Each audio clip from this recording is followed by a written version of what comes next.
Hey there, tonight we're slipping into the cozy booths of a 1950s American diner, where the truth is not just about jukeboxes and milkshakes. It's a surprising world of late-night camaraderie and the hum of a changing America. If these stories help you unwind, I'd love a quick like or subscribe, but only if they're genuinely working for you. I'm curious where in the world you're listening from, so drop your location and local time in the comments. It's amazing seeing our little community span the globe through these historical tales. Now find your comfort zone, perhaps turn on a fan for that gentle background hum, and let's venture into tonight's story together.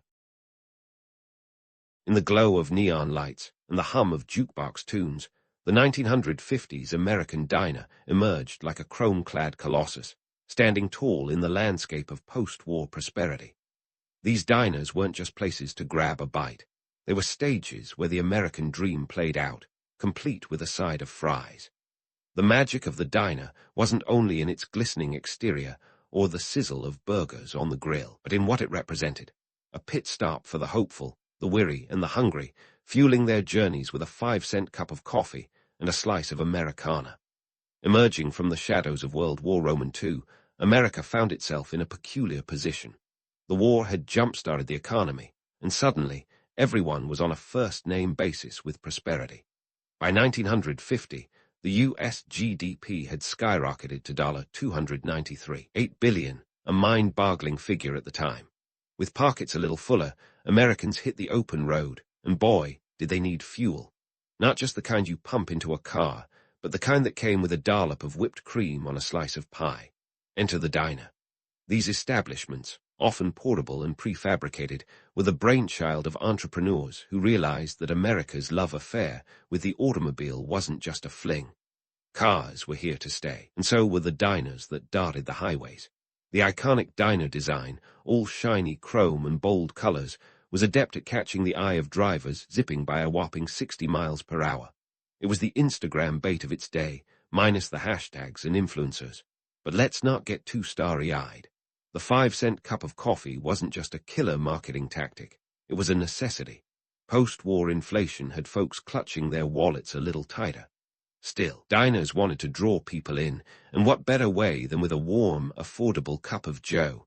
It was a kind of caffeine-fueled hospitality that promised a break from the grind. Sure, the coffee might have tasted like motor oil, but for a nickel, who was complaining? Diners became more than just eateries.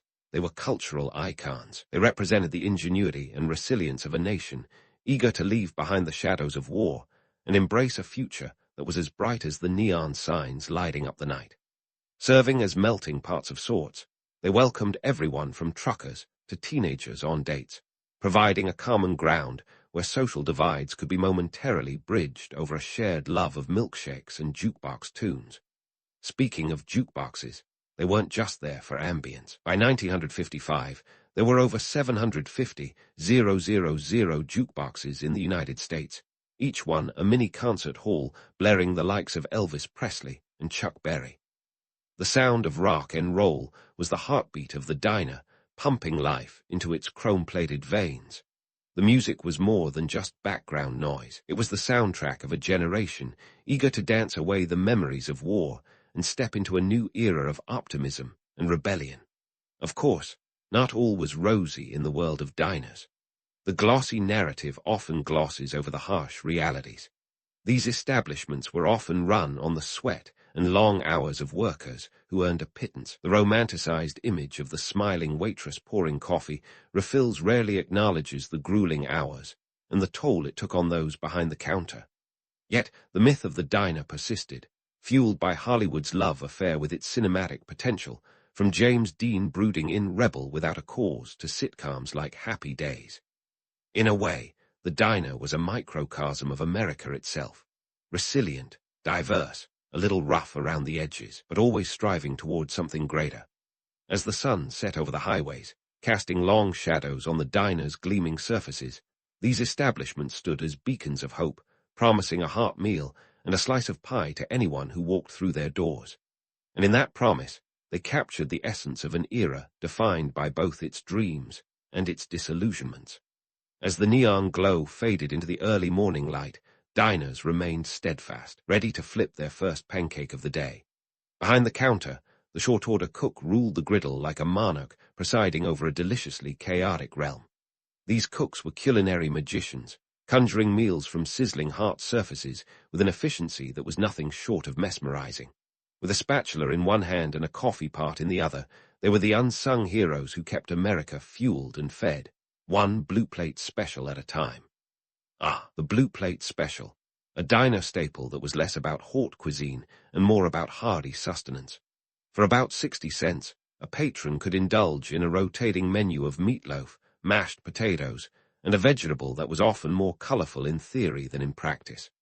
But hey, it was the 1950s, and a meal that didn't come out of a can was already a step up from wartime rations. It was cheap, it was filling, and it was a testament to the diner's knack for providing comfort on a budget. Let's not gloss over the economics of running a diner, though. Between the cost of ingredients, wages, utilities, and that ever-present jukebox, it wasn't just pancakes that were being flipped. Diners had to be shrewd operators to keep the doors open. The jukebox, for instance, was more than just a soundtrack. It was a savvy business partner. With each coin dropped, a diner earned a slice of the tune pie, and considering that jukeboxes were practically breeding like rabbits, 750,000 strong across the U.S. By 1955, it was no small change, but for all their egalitarian charm, diners were not immune to the societal divides of their time. The myth of the diner as a melting pot where everyone was welcome. Well, that was as smooth as a milkshake, only if you ignored the fact that many diners adhered to the segregation laws of their day. In reality, these establishments often mirrored the societal norms that kept people apart based on the color of their skin. While the jukebox crooned about a world of love and unity outside the vinyl's grooves, the world was still grappling with stark inequalities. And yet, there was something undeniably magnetic about these chrome-clad sanctuaries. The diner offered an escape, a place where you could chat with the waitress who knew your name, or where the short-order cook could whip up your favorite breakfast in the time it took to play a couple of rock and roll hits. It was a slice of predictability in a world that was rapidly changing, a sanctuary for both the weary traveler and the local regular.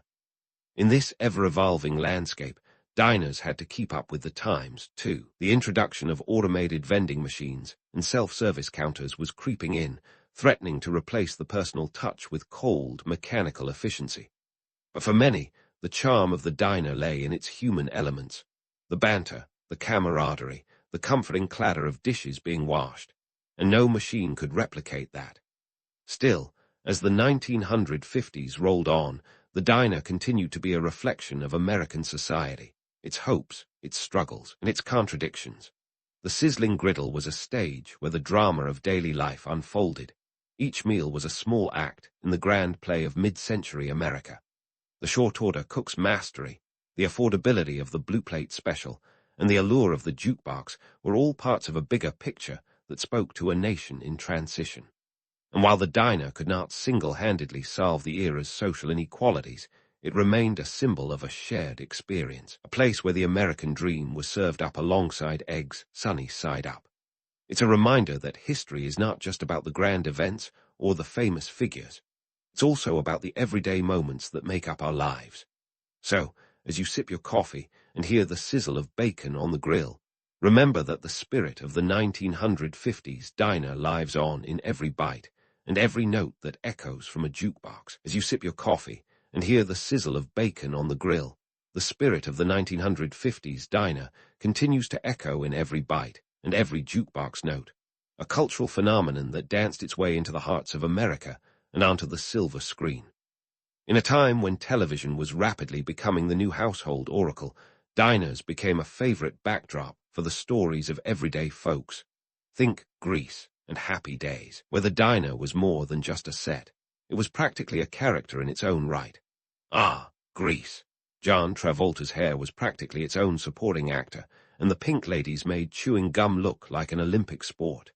The film and stage musical captured the teen zeitgeist of the 1950s with such pizzazz that its diner scenes became iconic.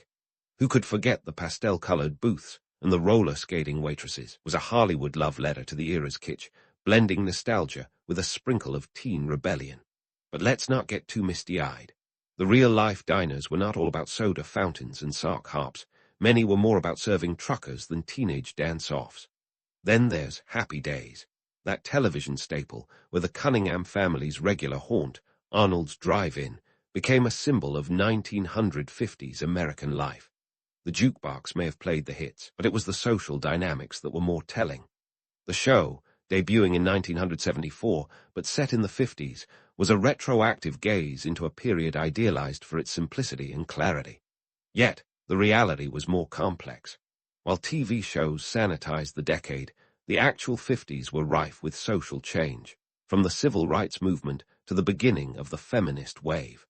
Diners were indeed social hubs, but they mirrored the societal changes of the time far more than the glitzy Hollywood renditions might suggest.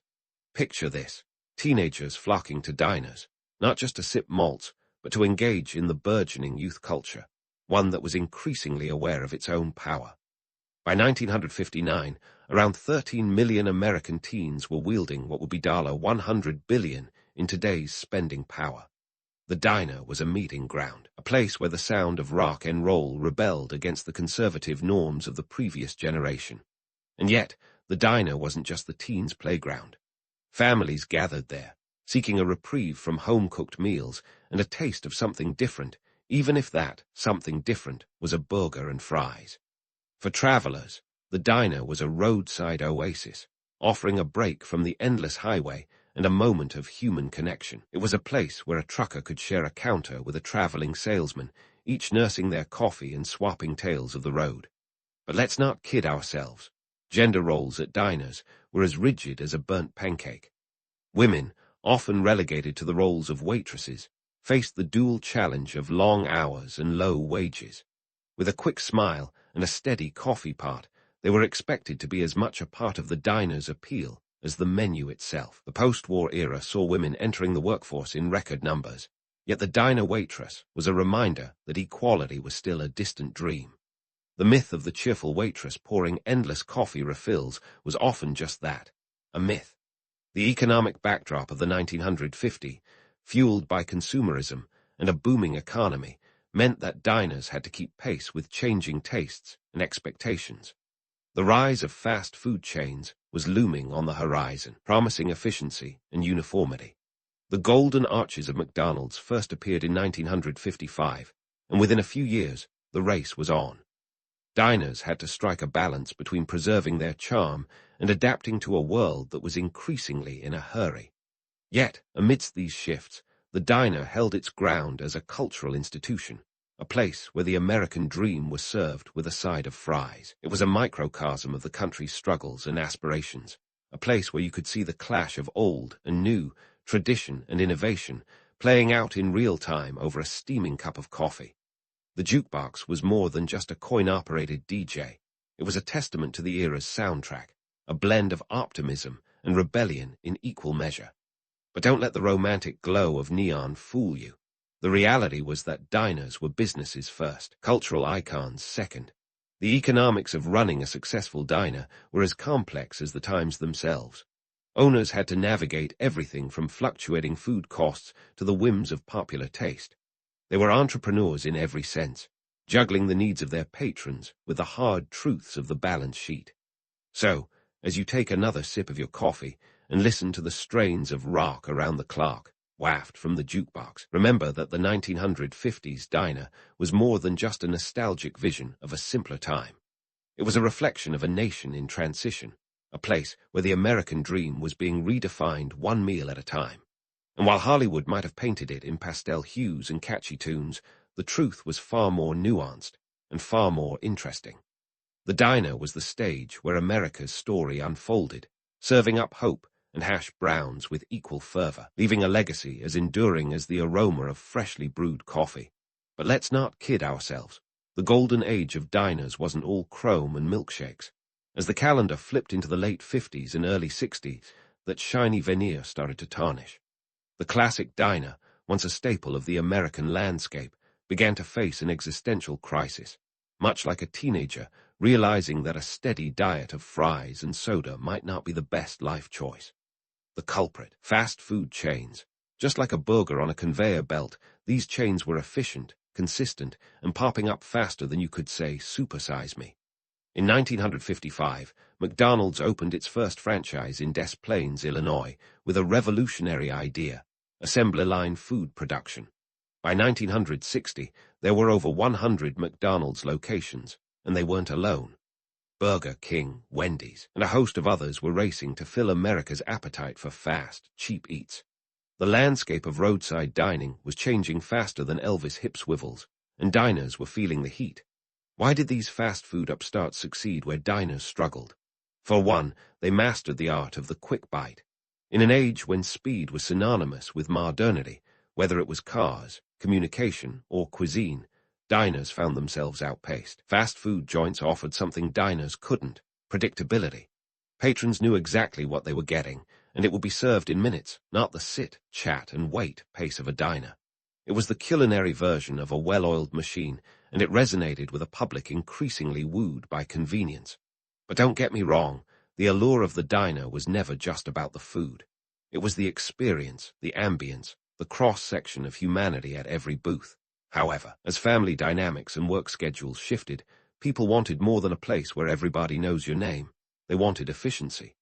Fast food chains promised just that, and they delivered in spades. Now, let's talk economics. Running a diner was never just a piece of pie, despite what the nostalgic narratives might suggest. The cost of operating a diner was a constant juggling act, and as the 60s rolled in, inflation wasn't exactly a friendly neighborhood grocer. The price of beef jumped more than 15% between 1965 and 1970. Not exactly pocket change when your business is flipping burgers. Meanwhile, fast food chains, with their bulk buying power and streamlined operations, could absorb costs in ways mom and pop diners simply couldn't. The American palate was also evolving. The burgeoning middle class, with its newfound disposable income, was looking for dining experiences that went beyond the blue plate special. Ethnic cuisines were making their mark, introducing a world of flavors to an American public ready to experiment. Diners, with their meatloaf and mashed potatoes, suddenly seemed like relics of a bygone era. It was like trying to sell black and white TVs in the age of Technicolor. But let's not be too harsh. Myth of the diner as a democratic space where anyone could enjoy a meal, and a moment of respite was a strong narrative. Yet the reality was often grittier. Owners and workers faced long hours and slim margins. Many diners were family-run, meaning that the line between work and home life was as blurry as a Sunday morning hangover. The smiling waitress, immortalized in countless movies, often juggled more than just coffee parts. She was a multitasker, a counselor to the lonely, and sometimes a bouncer for rowdy patrons, all for wages that would barely cover the rent. The decline of the diner was not just a casualty of economic pressures, but also of societal changes. The civil rights movement was reshaping the country, and the diner, a symbol of American communal life, had to reconcile its image with its practices. Segregation had long been a stain on the diner's glossy counter, and the push for equality meant that some diners had to confront their own prejudices and practices. This wasn't always a smooth transition, and it added another layer of complexity to the challenges diners faced. Meanwhile, the fast food chains were unburdened by such nuances. They sold a uniform experience, one that was the same whether you were in New York or Los Angeles. The fast food model was a harbinger of the globalization trend that would sweep the world in the coming decades. While diners were trying to keep their heads above water, fast food chains were building empires, often with the help of franchises, which allowed them to expand rapidly without bearing the full brunt of operational costs. Yet, diners were not going down without a fight. Some tried to reinvent themselves, adding drive-thrus or revamping their menus to include more diverse offerings. Others leaned into nostalgia, marketing themselves as retro experiences, banking on the idea that what was old could become new again. And for a while, this worked. The charm of the diner, with its jukebox tunes and Formica tabletops, had a certain timeless appeal. It was a refuge for those looking for a break from the homogeneity of fast food chains. The decline of diners was not instantaneous, but rather a slow erosion, a bit like watching a sandcastle being worn away by the tide. By the 1980s, the number of diners had dwindled significantly, though those that remained were often fiercely loved by their communities. They became cultural touchstones, preserved in amber by the very nostalgia that had once threatened to bury them. So, as we sip on our metaphorical coffee and watch the sun dip below the horizon of this chrome-clad era, we remember that the story of the diner is one of resilience and adaptation. They may have been overshadowed by the golden arches, but they remain a beloved chapter in the great American narrative, a testament to a time when life was perhaps a bit slower and a slice of pie was a slice of heaven. The tale of the diner isn't over yet, though. The next chapter will delve deeper into how these icons of Americana navigated the latter half of the 20th century, holding on to their place in the heart of American culture, even as the world raced forward. So stick around, because there's more to explore about these culinary cornerstones that have fed both the stomachs and souls of generations. But don't hang up your nostalgia just yet, because the diner story didn't end with a greasy spoon's demise. Fast forward to the 1990s, and the humble diner began to stage a comeback, proving that what goes around comes around, kind of like a piece of bacon in a BLT. The resurgence of diners wasn't just a hipster whim, it was a cultural phenomenon that tapped into America's love for all things retro. These establishments, once seen as relics, were suddenly chic again, like finding your dad's old vinyl collection only to realize it's cooler than your Spotify playlist. So what sparked this revival? Picture this. The 1990s were a decade of contradiction, grunge and glam, analog and digital. As the world hurtled toward the millennium, people craved something authentic, something that whispered of simpler times. Enter the diner, that bastion of American comfort, food, and community. It was like inviting your quirky uncle to Thanksgiving. Sure, he's a little outdated, but he's got the best stories. By the late 90s, the U.S. saw a roughly 15% increase in the number of diners, as entrepreneurs and restaurateurs recognized the nostalgic potential. These were not just any diners, mind you.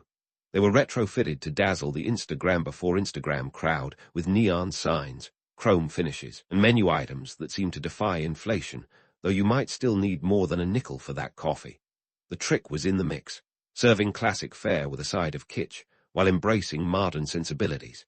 Suddenly, avocado toast met meatloaf on the menu, and the result was a culinary time machine that offered comfort with a contemporary twist. Economically speaking, it was a masterstroke. The resurgence capitalized on a growing trend of nostalgia marketing, which had consumers yearning for the authenticity of yesteryear in an increasingly virtual world. Diners became cultural touchstones, places where you could enjoy a milkshake while snapping a selfie against a backdrop of checkerboard floors and jukeboxes that were more for show than sound. They were the analog antidote to a digital age, a reminder that not everything needed to be downloaded to be enjoyed. Of course, the myth of the diner as a democratic space hadn't vanished. It was part of the allure. But modern diners had to navigate the complex social and economic landscapes of a new era. This meant addressing issues like wage equality and sustainability, topics that didn't just fade away with time. In the 21st century, many diners made strides to pay fair wages, source locally, and reduce their carbon footprint, reflecting a broader societal shift toward ethical consumption. The modern diner became a canvas for reinvention, merging the charm of the past with the demands of the present. And let's not forget the role of media in this revival. TV shows like Friends and movies like Pulp Fiction featured diners as quintessential backdrops where characters hashed out life's dilemmas over coffee and pie. These cultural portrayals rekindled public interest, making diners seem like the perfect venue for life's unscripted moments. They became places where spontaneity was the main course, and every booth had the potential to host a story worth telling. But why do diners continue to endure in our collective consciousness? Perhaps it's because they encapsulate the American quest for simplicity, an antidote to a world that often feels too fast, too complicated, and too disconnected. Diners offer a slice of predictability in an unpredictable world, where the coffee is always brewing, the bacon always sizzling, and the welcome always warm. They are the embodiment of community, a place where the barriers between people dissolve over shared meals and shared stories. It's this duality, the blend of nostalgia and reinvention that makes diners such a fascinating study. On one hand, they are romanticized relics of a bygone era. On the other, they are dynamic spaces that reflect the changing tides of American culture. They remind us that while the world evolves, the yearning for connection and comfort remains timeless. In a way, diners are like the pages of a scrapbook, preserving memories even as they adapt to the present. So, the next time you slide into a booth, take a moment to savor not just the food, but the history served with it. Think of the generations who sat where you're sitting, each one adding its own chapter to the ever-evolving story of the American diner. From the chrome-plated dreams of the 1950 to their retro-chic renaissance, diners are a testament to the enduring power of simplicity and community in a world that's anything but. They remind us that while the faces and fashions may change, some things, like a good cup of coffee and a friendly face, never go out of style. The Scythians were basically the ancient world's version of a long-haul trucking service, minus the trucks, and with a lot more horses. They roamed the Eurasian steppe, an area so sprawling that it makes the modern notion of a long commute laughably quaint. Picture a landscape stretching from the Danube River all the way to China, about 7,000 kilometers. That's like riding from New York to Los Angeles and back again, with a couple of side trips to Canada, all the while dodging weather that could go from desert heat to Siberian freeze faster than you could say, pass the yurt flap. These folks weren't just about wandering aimlessly, either. The Scythians had a purpose. They were merchants of a sort, trading goods that were as eclectic as their hairstyles. Think tattoos, top knots, and a penchant for gold that would put an Instagram influencer to shame. Their trade networks were as vast as the steppe itself, spanning an area so large that it makes modern logistics look like a board game. Now, Scythian life was all about mobility. They didn't settle down and build cities. Who needs cities when you've got a great open sky and a herd of horses that double as transport, and occasionally dinner? Their lifestyle was pure nomadic chic, which meant their trade networks were just as fluid. Think of them as the ancient version of Uber Eats, zipping across the steppe to deliver goods. Only instead of artisanal pizzas, they were dealing in furs, textiles, and that ever-popular ancient commodity, slaves. Their mobility had a distinct advantage. While the Greeks were stuck in their city-states fretting over democracy, the Scythians were galloping across continents, making deals with anyone who had something worth trading. They were the middlemen of the ancient world, bridging the gap between the East and the West, all while managing to avoid getting pinned down by pesky things like borders or taxes. Who needs a permanent address when you've got a business model based on being everywhere and nowhere at once? But let's not romanticize it too much. This wasn't some idyllic, free-spirited life on horseback. The steppe could be brutal. It was a place where you could freeze your toes off in the winter and then roast them in the summer. The Scythians had to be tough. Think of them as the original survivalists, able to live off the land in ways that would make a modern survival show contestant weep into their prepackaged rations. They had to deal with marauding neighbors, the occasional plague, and of course, the ever-present threat of starvation. And yet, despite these hardships, they thrived. They didn't just survive. They shaped the economic and cultural landscapes of their time. Their trade routes were the arteries of the ancient world, pumping goods and ideas across continents. They were the ones bringing silk from China to the West, long before Marco Polo made it fashionable, and they did it all without the benefit of a decent map or even a compass. Their influence spread far and wide.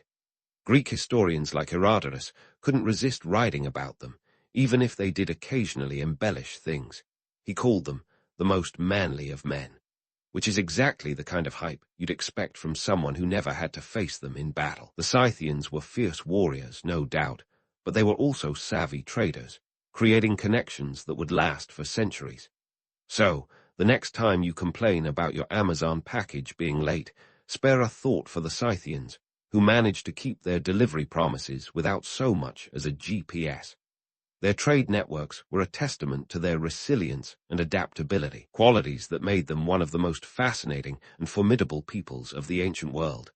They were nomads with a business plan, and their legacy is one of enduring influence across the vast expanse of history.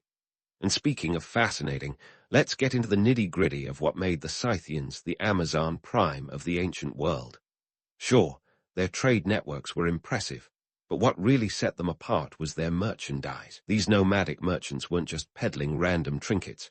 They had a portfolio of goods that any modern-day economist would drool over, starting with that all-time favorite, gold. Ah, Scythian gold, the Bitcoin of the ancient era. Why Bitcoin, you ask? Because just like today's cryptocurrency, it was highly coveted, a tad mysterious, and could make or break fortunes. The Scythians didn't just trade gold, they practically lived in it.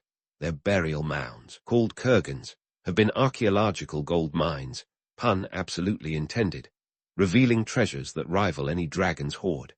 We're talking about intricately crafted jewelry and artifacts so detailed that they'd make a Fabergé egg look like a cheap knockoff.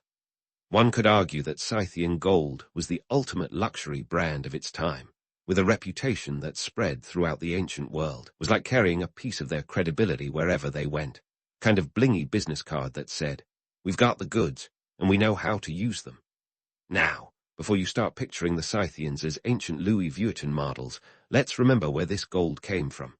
These precious metals were often acquired through trade with other cultures, or, let's be honest, the occasional plundering spree. But regardless of how it was obtained, Scythian gold was a hot commodity. It was used not just for adornment, but also for bartering, making it the gold standard, literally, of trade currency. Then there were the horses. Oh, the horses. If Scythian gold was Bitcoin, then their horses were the Ferraris of the steppe. These weren't your average nags. Scythian horses were renowned for their speed, endurance, and beauty. They were the ancient world's sports cars, and owning one was a status symbol that screamed prestige louder than a modern-day supercar revving its engine at a stoplight. The Scythians were expert horsemen, practically born in the saddle, and they bred their steeds to be the best of the best. It wasn't just about getting from point A to point B. It was about doing it in style and efficiency. The Scythians' equine expertise made them indispensable to other cultures.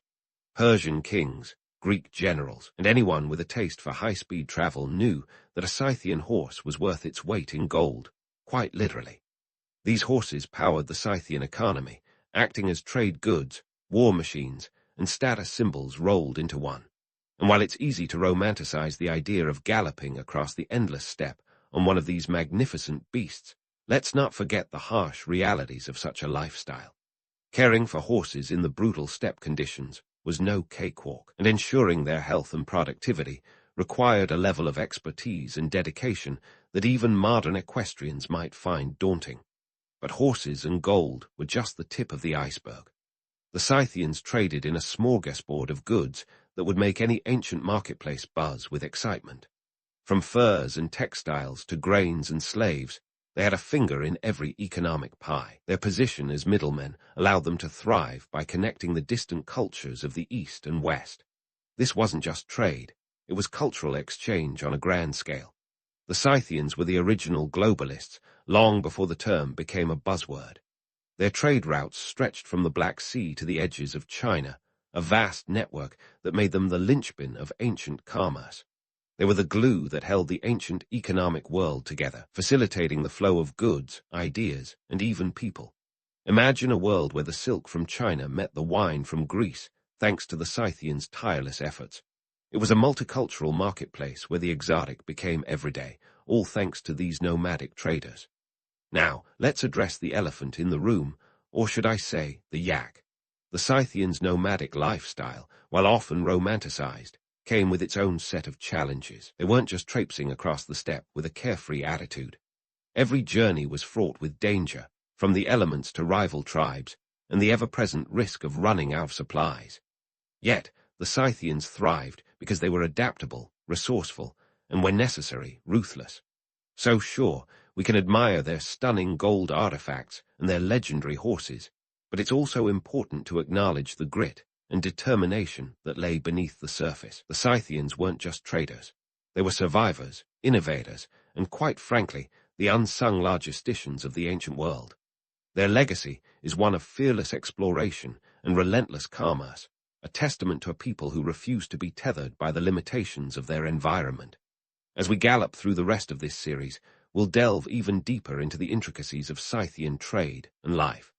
We'll explore how they balanced their role as warriors and merchants, and how their influence spread across continents, shaping the world in ways that still resonate today. Stay tuned, because the Scythian saga is just getting started, and trust me, you won't want to miss a single gallop. All right, let's saddle up and ride into the fascinating social and political landscape that made Scythian trade tick. See, the Scythians weren't just lone wolves roaming the steppe with a live fast, die young philosophy. They were, in fact, part of a complex web of alliances and rivalries that would make any modern-day diplomat break out in a cold sweat. These nomadic warriors had to navigate a geopolitical minefield where one wrong move could turn a trade partner into a sworn enemy faster than you could say horseback diplomacy. First off, let's chat about the Greeks.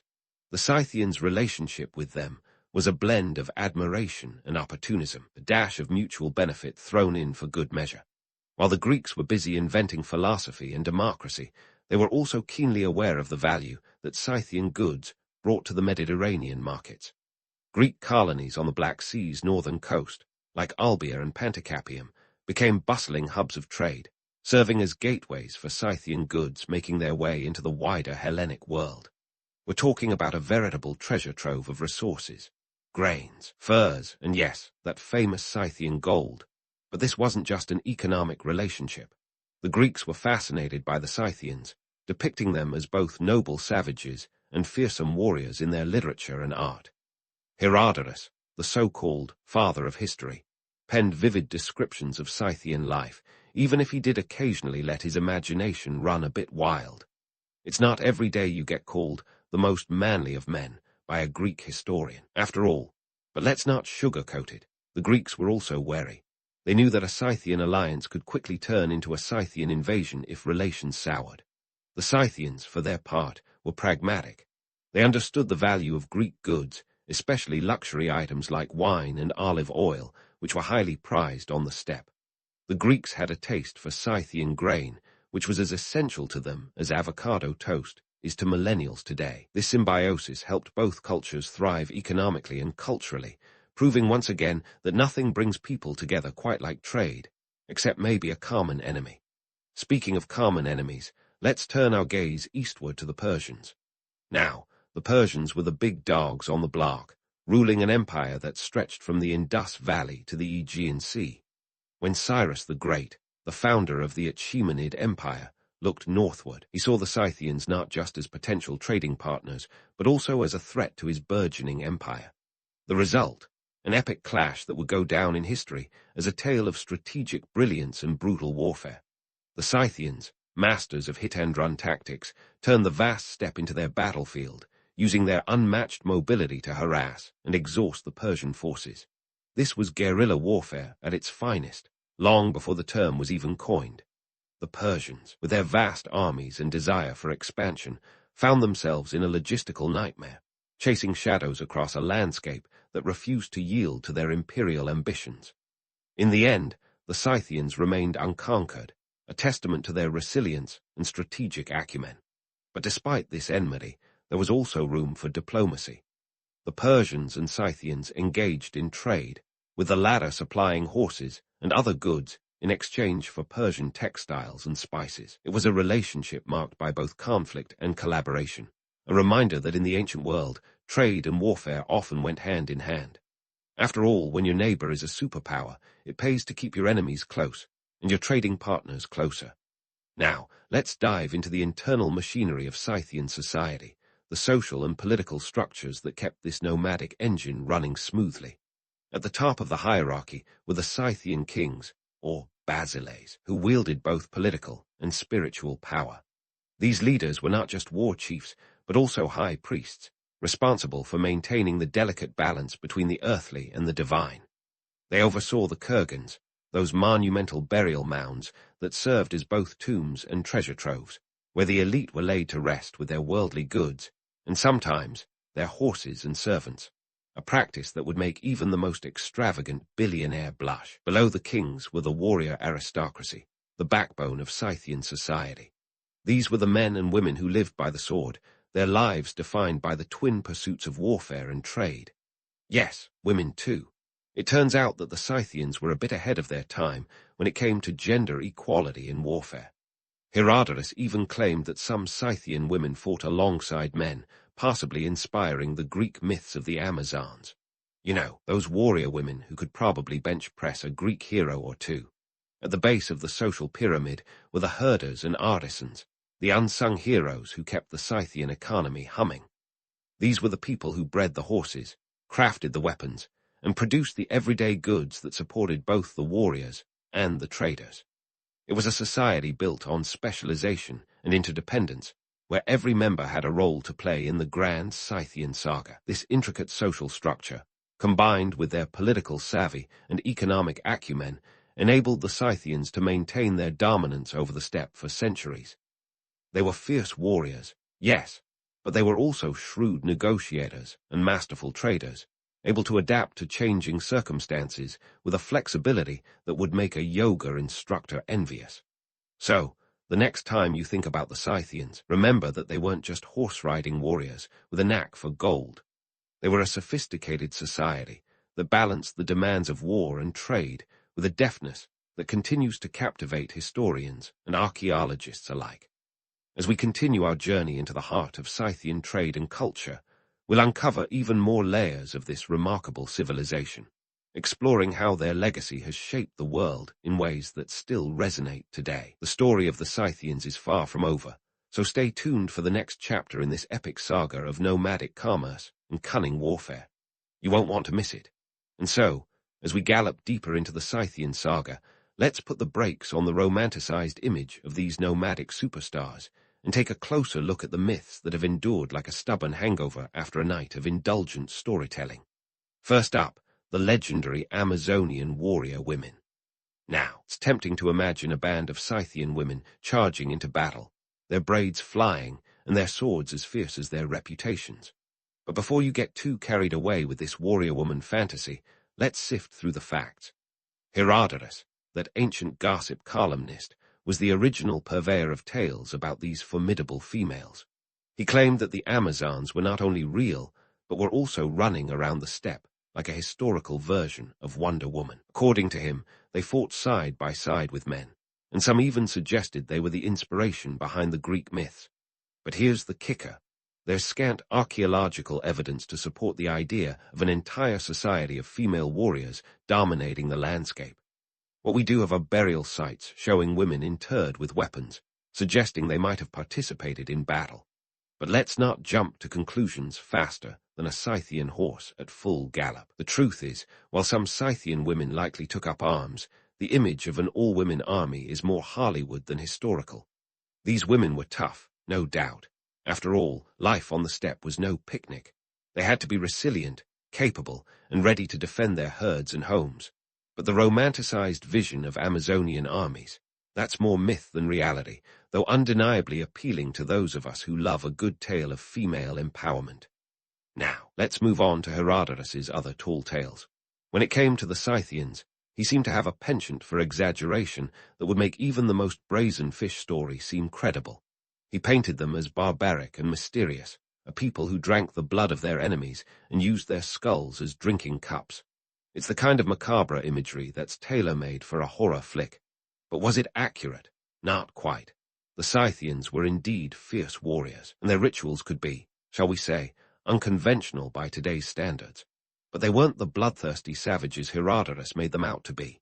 His accounts were colored by the biases and fears of his Greek contemporaries, who tended to view anything beyond their city-state walls as inherently barbaric. In reality, the Scythians were savvy traders and skilled negotiators, traits that don't exactly align with the image of mindless marauders. And while we're busting myths, let's talk about the practical challenges of Scythian life. The romantic image of these nomads galloping across the steppe, free as the wind, overlooks the harsh realities they faced. For starters, the steppe was a brutal environment.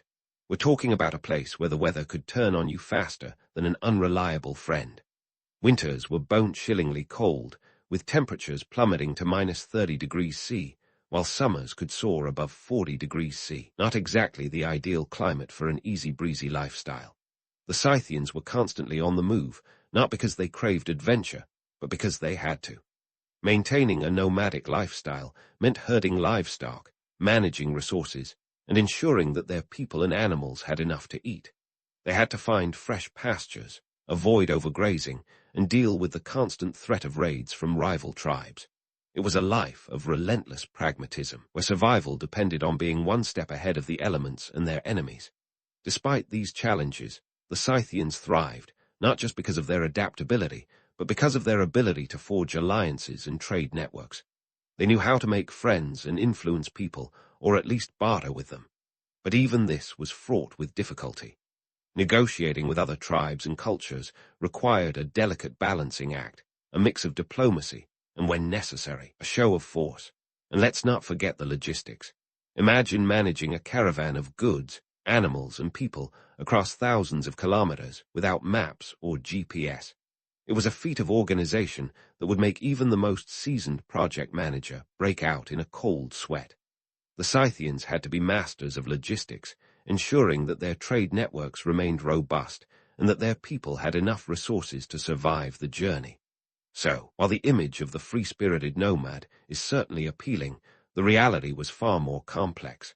The Scythians weren't just drifting across the steppe with the wind in their hair.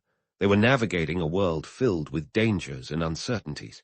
They were traders, warriors, and survivalists, each role demanding its own set of skills and strategies. Now, as we prepare to delve into the next chapter of the Scythian story, remember this. The myths and legends that have sprung up around these ancient nomads are fascinating, but the truth is even more compelling. The Scythians were a people who thrived in one of the harshest environments on Earth, shaping the economic and cultural landscapes of their time with a tenacity that still captivates us today. So, stay tuned as we continue to unearth the secrets of the Scythians, exploring how their legacy has left an indelible mark on the pages of history. There's plenty more to discover, and trust me, you won't want to miss a single beat of this ancient adventure. Let's dive into the final stretch of our Scythian saga, where we explore the indelible impact their trade networks had on Eurasian history. Imagine trying to conduct business over an area that spanned more than 7,000 kilometers, a feat that would make even the most seasoned globetrotter weep. The Scythians didn't just dabble in trade. They wove together a web of commerce that connected disparate civilizations like a patchwork quilt stitched with golden thread. The Scythians were like the original Silk Road architects, before it was cool. Their trade routes were the precursors to those legendary corridors that Marco Polo would later tread. They created pathways for the exchange of not only goods, but also ideas, laying the groundwork for what would become some of the most significant trade routes in history. Think of them as the backstage crew, a grand cultural exchange concert, making sure everything was set up for future headliners like the Mongols and the traders of the Silk Road. These nomadic traders weren't just moving merchandise. They were cultural ambassadors without the bureaucracy. When they transported silk from China to the West, they weren't just handing over a bolt of fabric. They were facilitating a meeting of worlds, where Eastern and Western philosophies could shake hands, metaphorically speaking, of course, since there were no customs checkpoints or awkward small talk about the weather. This exchange of ideas was as valuable as any tangible good, arguably more so, as it sowed the seeds for future cultural and technological advancements. Their influence didn't stop at goods and ideas. The Scythians' trade networks acted like a circulatory system for Eurasia, pumping lifeblood into the economies of the regions they touched. They connected the darts between the Black Sea and the Far East, making them the unsung heroes of ancient globalization.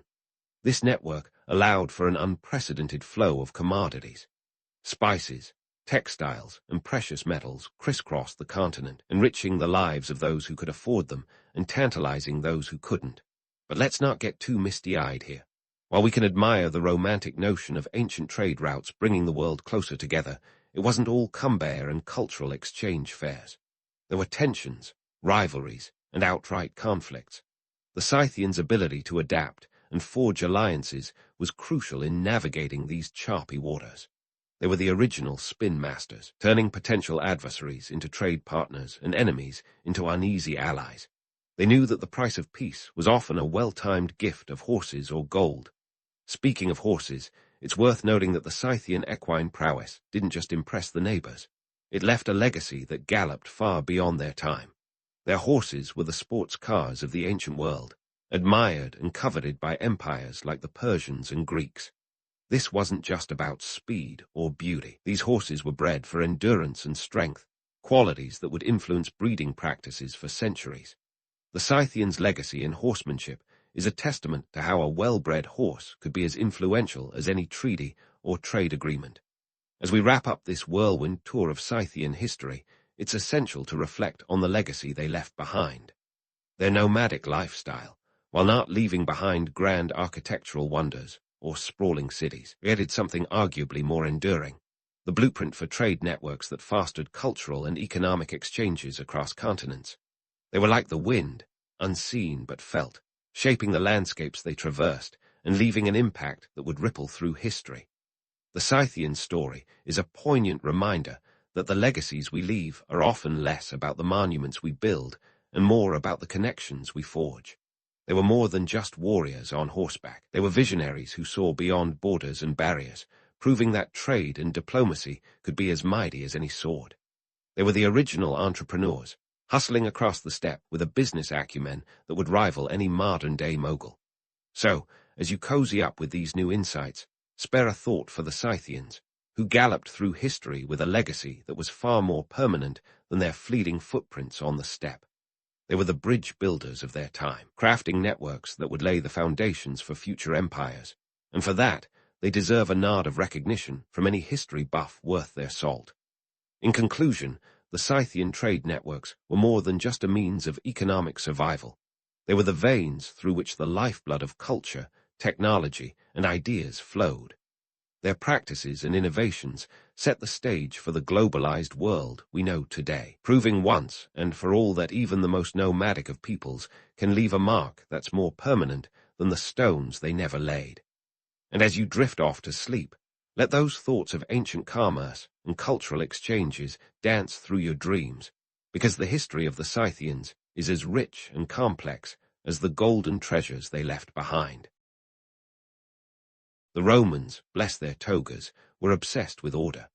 Picture a bustling street in ancient Rome, a cacophony of market traders outshouting each other, gladiators practicing their next dramatic deaths, and somewhere in the midst of all this chaos, a group of sharp-eyed Roman citizens huddled around a set of bronze tablets. These were the 12 Tables, the OG legal code of Rome, inscribed around 450 BCE, and folks actually read them because in Roman times, ignorance of the law was no excuse, and neither was a bad Wi-Fi connection. Now, why did these Romans feel the need to chisel out a terms and conditions page on bronze? Well, let's backtrack. Before the 12 Tables, Roman law was about as clear as a mud puddle. Laws were unwritten, kind of like that restaurant that won't put prices on the menu. The privileged patricians, Rome's elite, were the only ones who knew the rules and could interpret them. This worked out about as well as you'd expect in a city bursting at the seams with people wanting their piece of the proverbial pie. Enter the plebeians, Rome's common folk, who were getting tired of this legal invisibility. Think of them as the ancient world's activists, demanding transparency. The plebs wanted laws that were public and predictable, not subject to the whims of whichever patrician happened to be in a bad mood after losing a bet on a chariot race. The solution? The 12 Tables. These weren't just any laws. They were the foundation of Roman legal tradition, drafted after much debate and compromise. Picture a group of 10 men, the decemviri, tasked with the job in 451 BCE, probably arguing over which laws were too harsh and which ones were just right, like some legal Goldilocks. A year later, they presented a set of statutes that covered everything from property rights to criminal law, and they were etched into 12 bronze tablets for all to see. These were publicly displayed in the Roman Forum, the nerve center of political life, making them accessible to anyone who could read, or anyone who could find a friend who could. The 12 Tables addressed the burning questions of the day. For example, if your neighbor's livestock decided to crash your backyard party, Table Roman 8 had you covered with laws on property damage. And if someone was caught stealing, the consequences were less about paying reparations and more about ensuring the thief regretted their life choices severely. Unsurprisingly, this move towards transparency didn't sit well with everyone. The patricians were about as thrilled as cats in water, as their monopoly on legal knowledge was suddenly a thing of the past. Did this democratization of law lead to a perfect society? Not quite. The tables made it clear that some things were set in stone, literally and metaphorically. But they also introduced some oddly specific rules that make you wonder what ancient Roman life was really like. For instance, Table Roman 11 prohibited marriage between plebeians and patricians, a nod to the social class struggles that were as real as the Colosseum's stones. It's easy to romanticize this first written law code as a beacon of justice, but let's not get too carried away. The 12 tables were far from perfect. They were a product of their time, and some of their penalties could make even the most hardened modern-day lawyer wince. However, they established a precedent. The law was knowable and, crucially, public. This was revolutionary in a world where laws were often as opaque as the minds of those who enforced them. In essence, the 12 tables were Rome's attempt at creating predictability in a turbulent world. They were a social contract of sorts, a reminder that even in ancient Rome, the rule of law was a work in progress, constantly evolving with the society it governed. So next time you're mindlessly scrolling past a website's terms and conditions, remember the Romans and their bronze tablets. They set the stage for the complex legal systems we navigate today, even if they never had to deal with the legal intricacies of online shopping returns or streaming rights. But let's not get too carried away with thoughts of bronze tablets and ancient legalese, because the Romans were just getting started. You see, the 12 tables were merely the opening act in the grand theater of Roman law.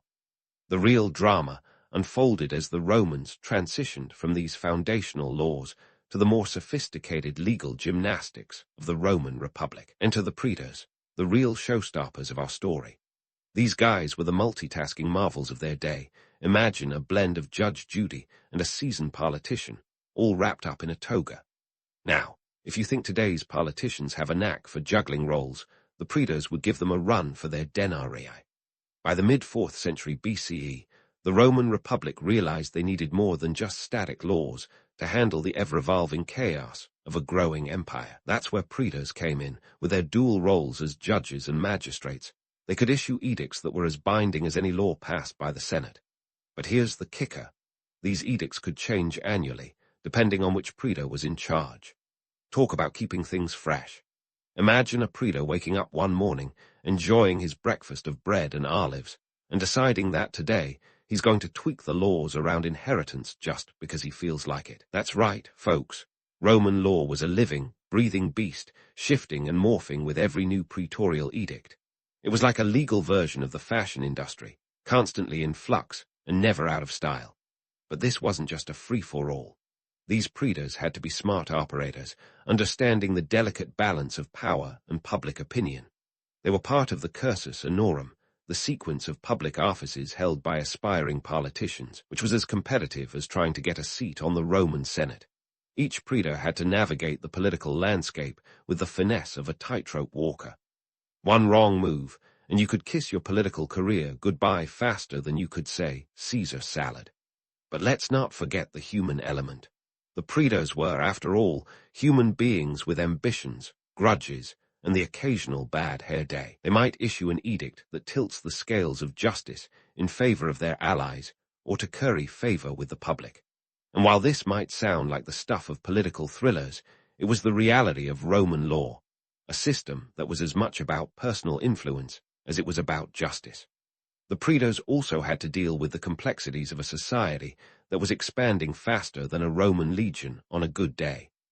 As Rome conquered new territories, the legal system had to adapt to incorporate the customs and laws of these newly acquired lands.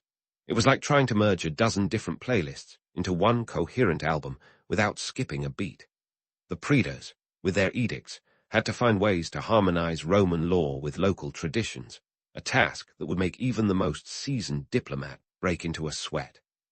This constant evolution of Roman law meant that it was notoriously complex, a labyrinth of statutes, edicts, and precedents that made today's tax codes look like a child's coloring book.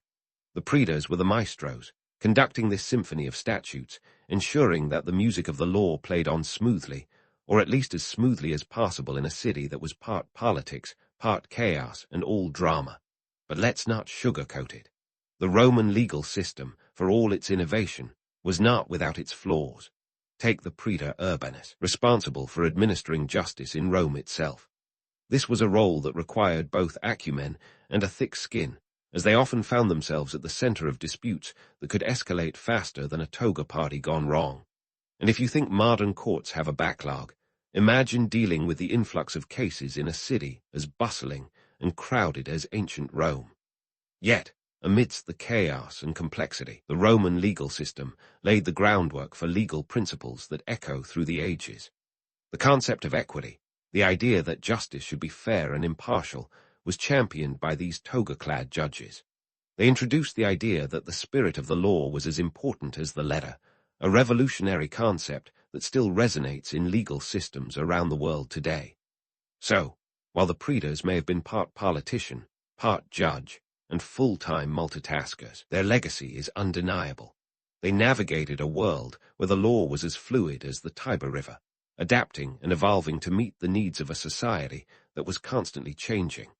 And while their methods might raise an eyebrow or two today, there's no denying that they were the architects of a system that has stood the test of time.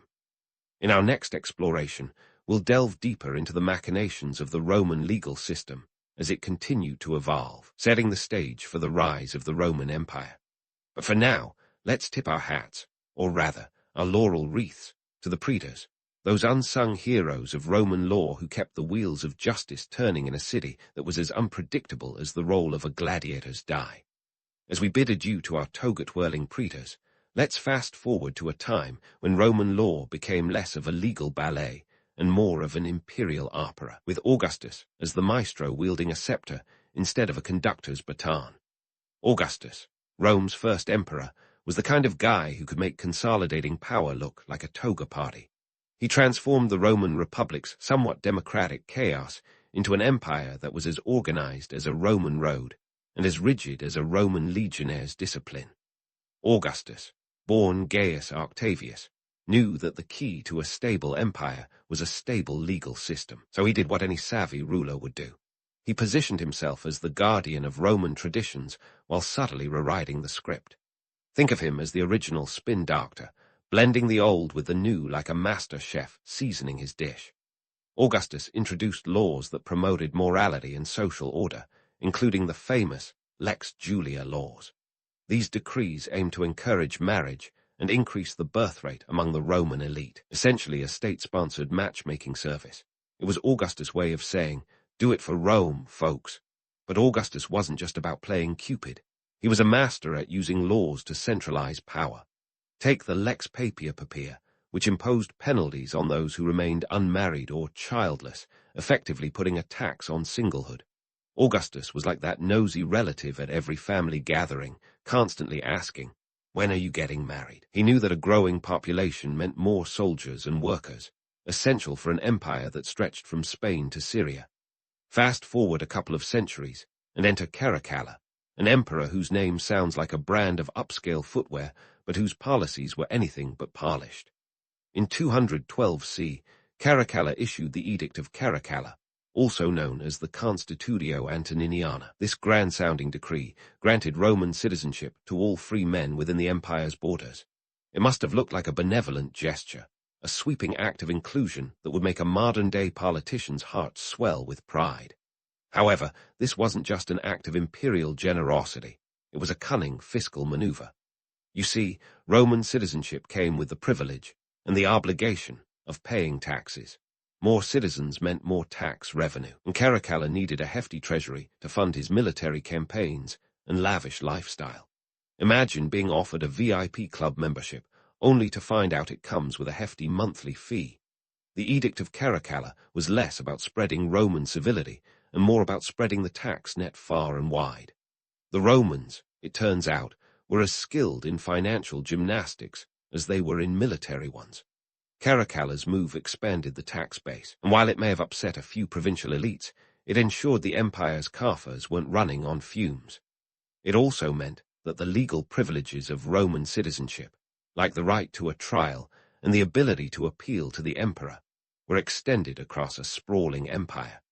But before you get misty-eyed thinking of this as an ancient human rights milestone, Remember that these rights were as much about control as they were about justice. The emperors were crafting a system where every legal thread led back to Rome, with the emperor holding the scissors. Yet, the Roman legal system under the emperors was as stable as a Jenga tower on a windy day. Laws were often made and unmade at the whim of whoever wore the imperial purple. It was a time when emperors could enact laws that reflected their mood swings or political needs. Take Nero, for instance, who might have been the first ruler to confuse the rule of law with a rock opera. Known for his artistic ambitions and erratic behavior, Nero's legal decisions were as unpredictable as his performances. Consider how emperors used legal reforms to cement their legacies. Hadrian, for instance, was known for consolidating and codifying Roman law, establishing a more systematic approach to legal proceedings. He created the Perpetual Edict, a standardized body of law that praetors could no longer alter on a whim. Hadrian was like the Marie Kondo of Roman law, tidying up the legal chaos left by his predecessors. It was an attempt to bring some much-needed stability to a system that had been as changeable as the Roman weather. But these reforms didn't make the system foolproof. The emperors wielded their legal powers like a double-edged gladius. On one hand, they could enact laws that promoted social order and economic stability. On the other, they could use their powers to silence dissent and eliminate rivals. The law was both a tool of administration and a weapon of political warfare. The Roman legal system under the empire was complex, a tangled web of statutes, edicts, and imperial decrees. It was a testament to the Romans' ability to adapt and innovate, yet it was also a reflection of their appetite for control. As much as the emperors wanted to portray themselves as the ultimate arbiters of justice, their rule was often characterized by the caprices of power. The law might have been written in stone, but in the hands of the emperor, it could become as malleable as molten bronze. This interplay of power and law, of reform and control, set the stage for the empire's continued expansion and eventual decline. The Roman legal system was a marvel of ancient governance, yet it was also a mirror reflecting the ambitions, flaws, and contradictions of those who ruled. As we prepare to dive deeper into the intricacies of Roman law and its enduring impact, let's remember that the emperors weren't just lawmakers. They were the stars of their own imperial reality show, where the stakes were as high as the Roman temples, and the script was written by those with the power to enforce it. So, as we leave Augustus, Caracalla, and their imperial ilk to their grand designs and legal legacies, let's keep our eyes on the horizon. The Roman Empire's legal system was a living, breathing entity, constantly evolving with the tides of history. In our next exploration, we'll see how these legal principles laid the groundwork for future civilizations, proving that while Rome may have fallen, its laws cast a long shadow over the Western world. But for now, let's raise a glass of watered-down wine to the emperors who made the law not just a system of governance, but a stage for their own imperial ambitions. As we raise our goblets to Rome's emperors playing legal maestros, let's pivot to a different kind of transformation, one that swaps togas for tunics and temples for churches. Enter Constantine the Great, the man who, in 313 C, decided that Christianity was not just a fringe movement of sandal-wearing pacifists, but a faith with the potential to reshape an empire. With the stroke of a pen on the Edict of Milan, he legalized Christianity, a game-changer that made the 12 Tables look like a footnote from a bygone era. Now, if you're picturing Constantine as a benevolent ruler, dutifully spreading peace and love like a Roman opera, hold onto your laurel wreaths. Constantine's conversion was as much about politics as it was about piety. By embracing Christianity, he wasn't just hedging his bets on the afterlife. He was leveraging a rapidly growing religious demographic to consolidate power. Talk about divine intervention with a political twist. With Christianity in the legal spotlight, Rome's laws began to reflect its newfound spiritual identity. Marriage, for example, saw a divine makeover. Gone were the days when marriage was just a business transaction with a side of romance. Constantine and his successors began to infuse marriage laws with Christian values, emphasizing monogamy and fidelity. Adultery, once a mere social faux pas, became a legal offense with penalties that could leave your reputation in tatters faster than a toga at the Colosseum. Slavery, that age-old institution as entrenched in Roman society as the Forum itself also found itself under scrutiny. While Constantine didn't exactly abolish slavery, let's not get carried away. He did enact laws to improve conditions for some slaves, particularly those converting to Christianity. This was less about humanitarianism and more about pragmatism, a carrot-and-stick approach to expand the Christian flock. Remember, in ancient Rome, the road to salvation often had toll booths. Property laws, too, felt the Christian touch. The Church, with its burgeoning influence, began to play a significant role in inheritance matters. Suddenly, leaving your estate to the Church wasn't just a noble act, it was a strategic play for eternal brownie points. This ecclesiastical involvement in property matters wasn't purely spiritual, though. It was an astute maneuver to bolster the Church's coffers, ensuring it had the resources to spread its message far and wide. Who knew the afterlife could be such a lucrative investment? But let's not paint too rosy a picture. The transition from a pagan to a Christian legal system wasn't all hymns and halos. It was a complex, sometimes chaotic process, as old pagan traditions collided with new Christian doctrines. Consider the festival of Saturnalia, the ancient Roman precursor to Christmas. It was a time of revelry, gift-giving, and general merriment. As Christianity took hold, the Church co-opted these traditions, reshaping them to fit its narrative. It's a classic case of, if you can't beat them, absorb them, a strategy that would make any corporate merger look tame. This blending of pagan and Christian elements wasn't just cultural, it was legal too. The Theodosian Code, established in the late 4th century, was a comprehensive collection of laws that attempted to reconcile the Roman legal tradition with Christian ethics. Imagine trying to merge two playlists, one filled with pagan rock anthems, the other with Christian ballads, and you'll get a sense of the challenge. The result was a legal system that was as eclectic as a Roman banquet, with laws that ranged from the sublime to the downright bizarre. Take, for instance, the laws on magic and superstition. Pagan Rome had long tolerated these practices, but with Christianity in charge, witchcraft and sorcery were outlawed, unless, of course, you were Constantine himself, who was rumored to have dabbled in the occult. It's a reminder that when it comes to law, sometimes it's less about justice and more about who's holding the gavel. Yet, despite the occasional absurdities, this new legal framework played a crucial role in transforming Rome from a sprawling empire into a more cohesive state. The Church's influence helped to create a sense of unity, a shared identity that transcended borders and backgrounds. It was a unifying force in an empire that had often been as fragmented as a broken amphora. As we delve deeper into this legal tapestry, it's clear that Constantine's legacy was more than just a religious revolution. By intertwining law and faith, he laid the groundwork for a system that would endure long after the fall of the Western Roman Empire in 476 CE. His laws weren't just about control, they were about crafting a narrative, story of an empire that was as much about spirit as it was about sword. But before we get too comfortable in our armchairs, let's remember that history is a continuous saga, not a neatly wrapped package.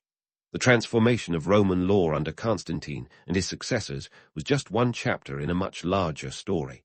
It was a tale of ambition, faith, and power, a story as complex as the empire itself.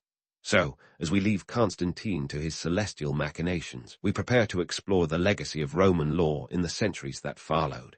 The echoes of Rome's legal principles would resonate through the medieval period, influencing systems as far-flung as Byzantine courts and European common law. But for now, let's savor the drama of a world where faith and law danced an intricate waltz, setting the stage for centuries of legal evolution. Stay tuned, because this legal odyssey is far from over. As we close the chapter on Constantine's legal tango with faith, let's fast forward to a time when Rome's legacy was less about emperors and more about emperors-turned-lawyers. Enter the Byzantine Emperor Justinian I, a man with a legal itch and an empire to scratch. Justinian wasn't content with the mishmash of laws left over from Rome's heyday. He wanted clarity, consistency, and a legal system that wouldn't make a Byzantine bureaucrat weep into his wine. So, in 529 C, Justinian embarked on a legal crusade that would make even the most ardent law student break a sweat. He commissioned the Corpus Juris Civilis, a monumental collection of laws that would become the foundation of civil law systems worldwide. Think of it as the ultimate legal remix, combining ancient Roman statutes with Byzantine innovations, a sort of greatest hits album for the judiciary. Justinian's Corpus Juris Civilis was divided into three parts: the Codex, the Digest, and the Institutes. The Codex was a compilation of imperial edicts, the Digest was a collection of legal opinions from Rome's finest jurists, and the Institutes served as a textbook for budding legal minds. Imagine cramming centuries of legal wisdom into one colossal tome. It's no wonder people still talk about it in hushed, reverent tones. But let's not get too romantic about Justinian's legal magnum opus. Was it a beacon of justice? Sure, if you were part of the elite, the ones riding and benefiting from the laws. For everyone else, it was as much about navigating the Byzantine bureaucracy as it was about justice. In reality, the legal system was still a game of who you knew and how much you could pay. Justice was less about blindfolds and scales and more about favors and influence. If you had the right connections, you could make the law dance to your tune faster than a Byzantine court jester. This Byzantine justice system wasn't exactly swift, either. Legal proceedings could drag on longer than a philosophical debate in the agora. While Justinian's laws tried to streamline processes, they often got tangled in the web of Byzantine politics and social hierarchies. If you think modern red tape is frustrating, try navigating a system where every decision required a Byzantine seal of approval, literally. Yet, the Corpus Juris Civilis was a cornerstone that influenced legal systems far beyond the borders of Byzantium. It survived the fall of Constantinople in 1453 and became the bedrock of civil law traditions in countries like France, Italy, and Spain. Justinian's legal legacy spread like wildfire, shaping European legal thought and practices for centuries. His laws were like the original viral sensation, minus the cat videos. Fast forward to the medieval universities of Europe, where budding lawyers pored over Justinian's texts with the same fervor that modern scholars reserve for their favorite binge-worthy series. The Corpus Juris Civilis became the go-to legal reference, a testament to its enduring relevance. It was like the ultimate legal playlist, if your playlist consisted of dense Latin phrases and legal jargon. But let's not forget the economic context. Justinian's legal reforms were as much about financial stability as they were about justice. By codifying laws, he aimed to create a predictable legal environment conducive to trade and commerce.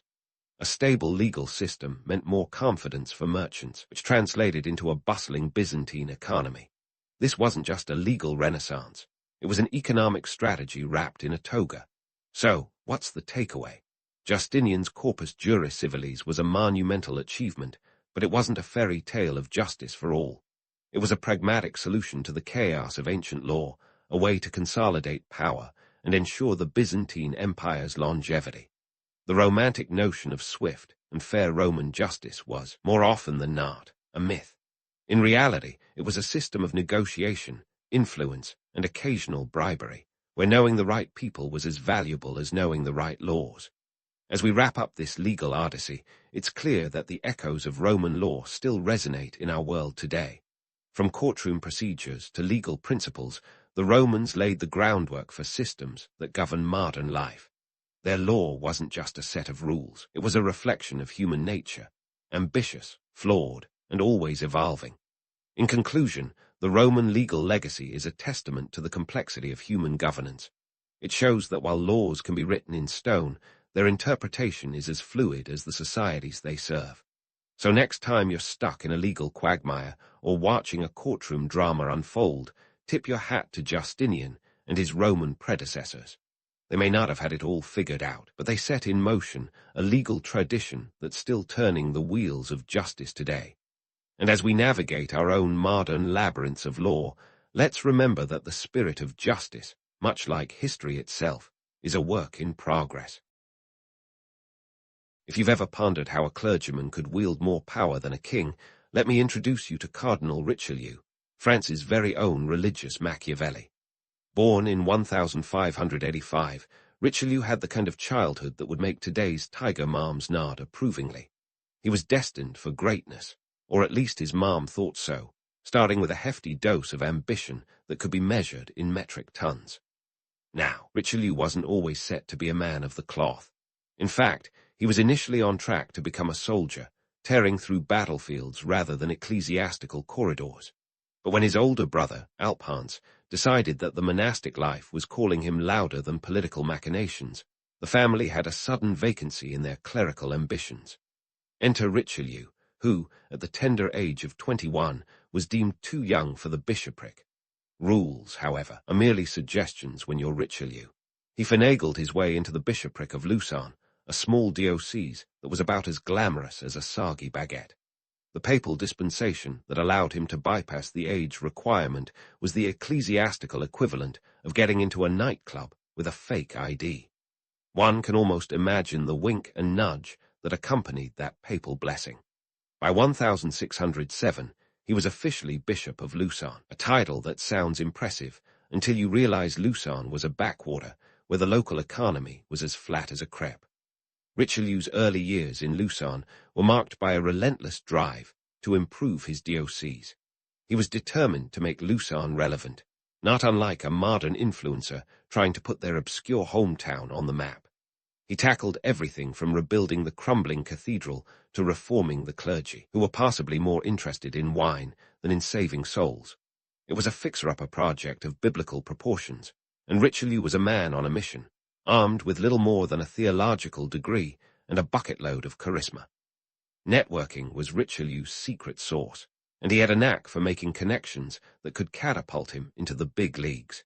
He knew that the real power lay not in the size of his diocese, but in the size of his network. By the time he made his way to Paris, he had already crafted a reputation as a rising star in the church, albeit one with a penchant for bending the rules like a master contortionist. Richelieu's climb was a testament to his strategic prowess and a touch of audacity, a mix as potent as any French wine. He became known as a skilled orator, which is the 17th century equivalent of someone who can hold their own in an epic Twitter debate. His speeches were so persuasive that even stones might have been convinced to nod in agreement. In 1614, he was selected to represent the clergy at the Estates General, a political assembly that was less an effective governing body and more a stage for ambitious individuals to strut their stuff. It was here that Richelieu caught the eye of Queen Marie de Medici, the regent and power behind the throne for her son, Louis Roman XIII. Marie de Medici was no stranger to the art of political maneuvering herself, hailing from a family where intrigue was as common as pasta. Richelieu's ability to charm and persuade earned him a spot as Secretary of State for Foreign Affairs in 1616. Hold your applause, though. The political landscape was about as stable as a house of cards in a windstorm. His tenure was short-lived due to a palace coup, but Richelieu was nothing if not resilient. He was like Teflon. No political debacle seemed to stick to him permanently. With a talent for surviving political purges that would make a cockroach jealous, Richelieu made a comeback in 1622 when he was elevated to Cardinal. This promotion was akin to being given a cheat code in the game of French politics, offering him a new layer of influence that few could rival. But Richelieu wasn't just collecting titles like a kid hoarding Parquetman cards. He was meticulously building the foundations of power that would eventually place him at the very heart of French governance. Richelieu's ascent in the Catholic Church was marked by a blend of genuine devotion, strategic brilliance, and a knack for knowing exactly who to impress and when. His early years and rise to power are a masterclass in political acumen, demonstrating that even a humble bishop can climb the ranks to become a cardinal with a penchant for playing the long game. If history has taught us anything, it's that Richelieu's story is as much about the power of ambition as it is about the power of divine intervention, or more accurately, the power of knowing which strings to pull.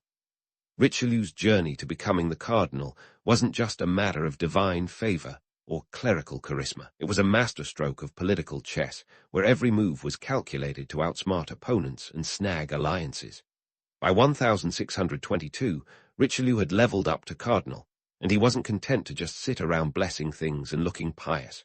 No, our man Richelieu had bigger fish to fry. Enter Louis Roman XIII, the king who was less the Sun King and more the Icuduzanap King. Louis Roman XIII wasn't exactly known for his political acumen. In fact, his ability to lead was as questionable as a three-legged chair, which is precisely why Richelieu saw an opportunity. Now, Louis Roman XIII and Richelieu were an unlikely duo. The king was a bit of a wallflower, while Richelieu was the life of the political party, albeit with a penchant for wearing red robes that screamed, "Look at me." But what Louis lacked in leadership, he made up for by recognizing someone who could do it for him. Enter Richelieu, who quickly became not just a cardinal, but the puppet master behind the throne. Richelieu had a knack for convincing Louis that his ideas were, in fact, the king's own. It was a relationship built on mutual convenience, which, let's face it, is the foundation of most successful political marriages. One of Richelieu's most significant tests came during the Day of the Dupes in 1630. Picture this, a political thriller with enough drama to make House of Cards look like a tea party. The stage was set in the midst of a power struggle between Queen Mother Marie de Medici and Richelieu. Marie wanted Richelieu out, but Richelieu, being the wily fox he was, wasn't about to be shoved aside. The Day of the Dupes was supposed to be Richelieu's political execution, orchestrated by Marie and her allies. But in a twist worthy of a Hollywood screenplay, Richelieu emerged not just unscathed, but stronger. Here's how it went down. Marie de Medici, convinced she had the king's ear, tried to have Richelieu dismissed. But Richelieu, with his usual flair for the dramatic, managed to win Louis Roman XIII confidence in a private meeting. It was a classic case of he said, she said. And in this round, Richelieu's silver tongue won the day. The aftermath. Marie was effectively sidelined, and Richelieu's power was cemented. Talk about turning the tables. It's like watching a chess game where one player thinks they've won, only to realize their opponent has been playing 3 moves ahead the entire time. Richelieu's political savvy didn't stop at outmaneuvering his opponents. He had an eye for talent that would make a modern headhunter green with envy. One of his protégés was a young man named Jules Mazarin, who would later become a key figure in French politics. Richelieu saw in Mazarin not just potential, but a kindred spirit with a similar knack for political intrigue and a tolerance for long church services. Under Richelieu's mentorship, Mazarin honed his skills in diplomacy and statecraft. It was like a medieval internship, minus the coffee runs and photocopying. Richelieu understood that the strength of a leader lay not just in their own abilities, but in the talent they cultivated around them. It's a lesson in leadership that resonates even today. Surround yourself with capable people, and they will elevate you in return. While Richelieu was busy consolidating power, he was also transforming the French state. His economic policies were pragmatic, if not always popular. He promoted mercantilism, a kind of economic nationalism that prioritized state control over trade and industry. The goal was to make France self-sufficient and less reliant on imports, a strategy that was about as easy as keeping a soufflé from collapsing. But Richelieu was nothing if not persistent. Under his watch, industries like silk and tapestry flourished, contributing to France's economic strength. Of course, not everyone was thrilled with Richelieu's reforms. He had about as many critics as there were stars in the Parisian sky. The nobles grumbled about losing traditional privileges, and the Huguenots, France's Protestant minority, were not fans of Richelieu's Catholic zeal. But Richelieu, ever the pragmatist, wasn't swayed by popular opinion. His focus was on strengthening the monarchy and centralizing power, even if it meant stepping on a few aristocratic toes. As Richelieu navigated the labyrinth of court politics, he demonstrated an uncanny ability to balance ruthlessness with diplomacy. This wasn't merely a game of survival. It was about reshaping the French state to withstand the pressures of a rapidly changing Europe. Richelieu's methods were often as subtle as a sledgehammer, but they were effective. His reforms laid the groundwork for the absolute monarchy that would define France for decades to come. In the end, Richelieu's story is a testament to the power of ambition, cunning, and a well-placed ally or two. His rise wasn't just a personal triumph. It was a turning point in French history. As we continue to explore his life, remember that Richelieu wasn't just a cardinal. He was a master strategist whose influence would ripple through the corridors of power long after his robes had faded. His legacy is a reminder that in the game of politics, it's not just about playing your cards right. It's about knowing which deck to draw from. Stay tuned, because Richelieu's saga is far from over, and the next chapters promise even more twists and turns. As Richelieu's political saga unfolded, it was clear that his vision extended far beyond mere survival or maintaining the status quo. He wasn't just a cardinal or a clever minister. He was a man on a mission to reshape France into a centralized powerhouse. Picture Richelieu in his red robes, not as a mere religious figure, but as an architect of power, drafting blueprints for a modern state with a quill in one hand and a political playbook in the other. One of Richelieu's most significant contributions to French governance was the introduction of the intendant system. Picture this as the original version of corporate middle management, but with a lot more power and a lot fewer PowerPoint presentations. The intendants were like Richelieu's eyes and ears across the French provinces, responsible for enforcing royal decrees, collecting taxes, and generally making sure that the king's will was done.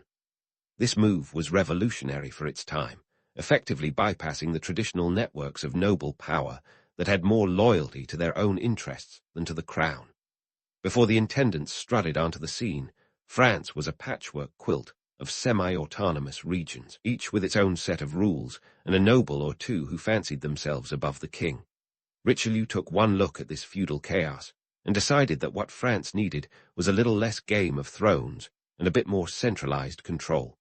The intendants were like the king's personal task force, ensuring that the crown's policies didn't just get lost in translation somewhere between Paris and Provence. And what did the nobles think of this? Well, imagine telling a room full of cats that they all needed to walk in a straight line. The nobility were as thrilled as one might expect when their local power and tax privileges were curtailed by these royal interlopers. But Richelieu, with his characteristic blend of charm and coercion, managed to keep them in check. He often played the nobles against each other like a master puppeteer, ensuring that no single faction became strong enough to challenge the crown. Richelieu also had a knack for strategic marriages, turning the art of matrimony into a political chessboard. He orchestrated alliances that would make any modern matchmaking service envious, marrying off relatives and allies to consolidate power and forge stronger ties between influential families. It was like 17th century speed dating, but with way more political stakes. For Richelieu, marriage was less about love and more about aligning family trees to create a sturdy forest of influence that would shelter the crown from any storm. Now, let's talk taxes. If there's one thing that can turn a crowd against you faster than a spoiled wheel of brie, it's taxes. Richelieu's tax reforms were about as popular as a wet blanket at a summer picnic, but in his mind, they were necessary. The state coffers were about as empty as a French wine bottle after a royal banquet, and Richelieu needed funds to support his vision of a centralized, powerful France. His reforms aimed to streamline and increase tax collection, much to the chagrin of the nobility and common folk alike. Richelieu's approach to fiscal policy was like that of a stern parent who insists you eat your vegetables because they're good for you. He knew that for France to be a player on the European stage, it needed a robust financial backbone. His administration imposed taxes on everything from salt to land, a move that was sure to make him as beloved as a tax collector at a festival. But Richelieu wasn't interested in winning popularity contests. He was interested in results. These policies laid the groundwork for a more stable, financially potent France, even if they did make Richelieu a few enemies along the way. His reforms were like a bitter medicine, nasty in the short term, but vital for long-term health. The Cardinal knew that a centralized power structure and a strong economy were essential for stability, especially with France's position in the ever-shifting European political landscape. Sure, there were whispers of dissent and the occasional plot against his life. Politics in 17th century France was not for the faint of heart. Yet, Richelieu had an uncanny ability to sniff out conspiracies before they could fully blossom. He built a network of informants that would make any modern intelligence agency nod in approval. It was as if he had a clairvoyant's insight into the machinations around him, quashing rebellions with a mix of diplomacy and brute force that ensured his policies were implemented without too much fuss. So let's recap. Richelieu was a man who understood that the real power lay in centralization, and he was willing to ruffle more than a few feathers to achieve it. His reforms were not without their critics, but they were undeniably effective in setting the stage for France's emergence as a dominant power in Europe. His legacy, is one of political cunning, economic foresight, and a relentless drive to reshape the French state into a more cohesive and powerful entity. The story of Richelieu is a reminder that great leaders often walk a tightrope between innovation and resistance. He understood that the path to a stronger France was paved with difficult decisions and the occasional unpopular policy. In the grand tapestry of history, Richelieu's threads are those of a man who could see beyond the immediate and envision a future where France was not just a collection of quarrelsome nobles, but a unified force to be reckoned with. And while not everyone appreciated his methods, few could deny the strength and stability that arose from his policies.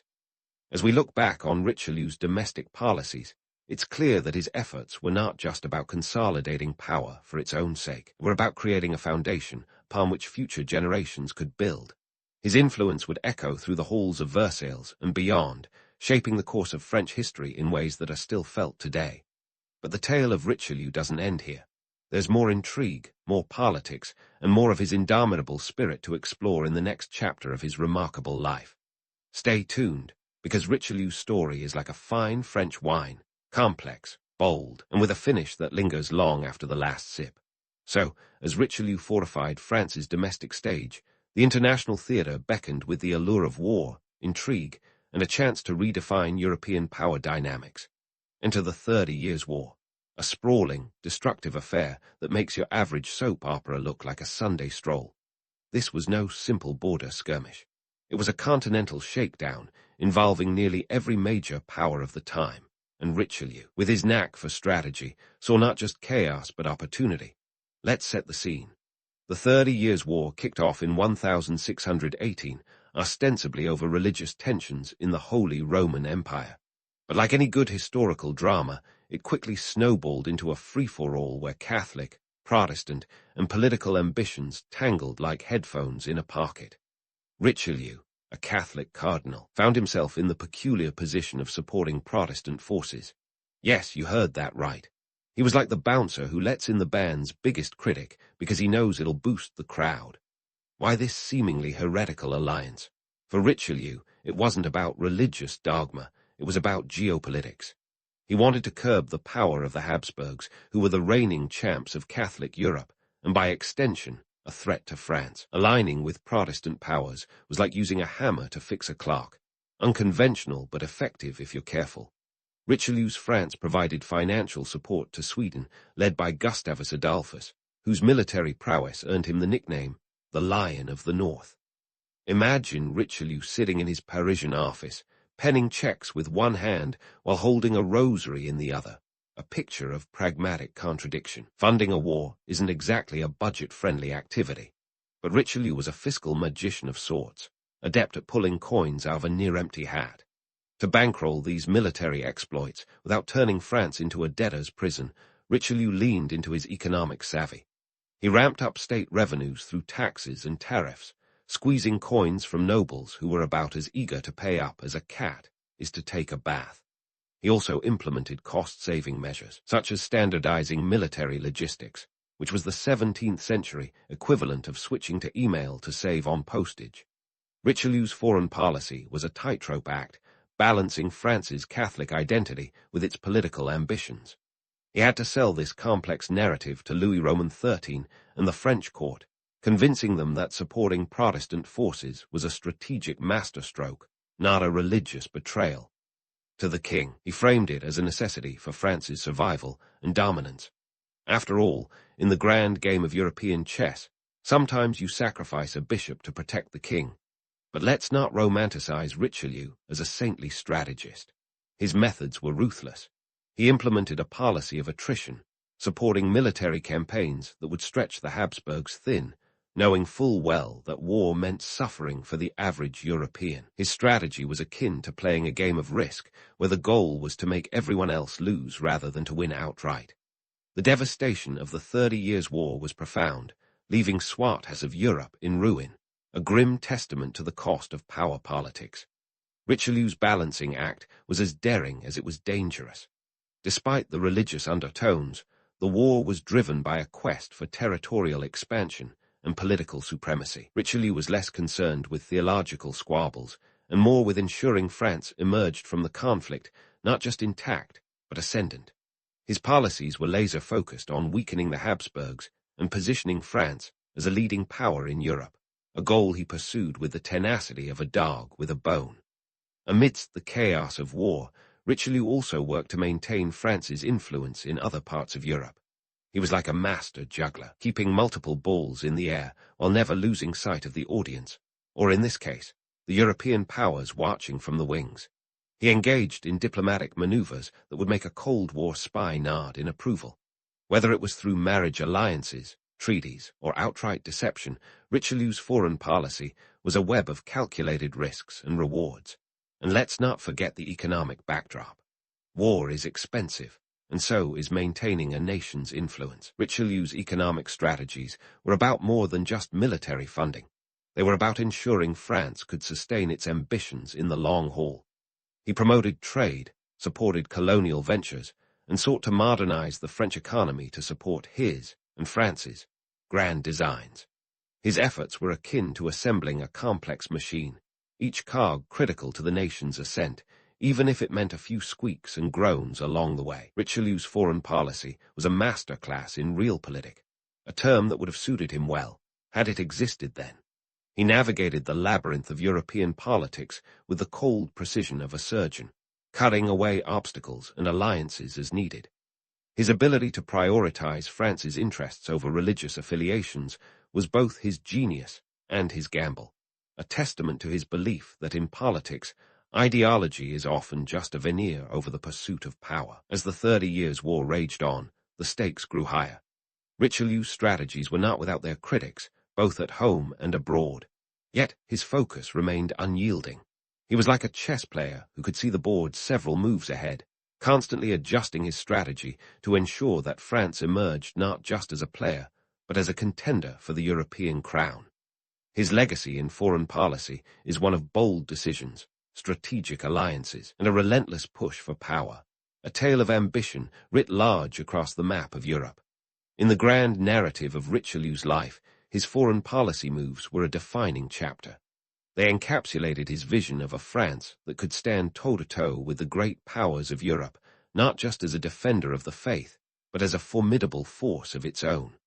It's a story of intrigue, ambition, and the delicate dance of power that would set the stage for France's future on the global stage. But hold onto your hats, because Richelieu's saga is far from over, and the next chapter promises to delve even deeper into the complexities of his remarkable legacy. And so, Richelieu's foreign policy adventures set the stage for the final act of his life, a curtain call in which he'd reflect on how his machinations reshaped the very fabric of France.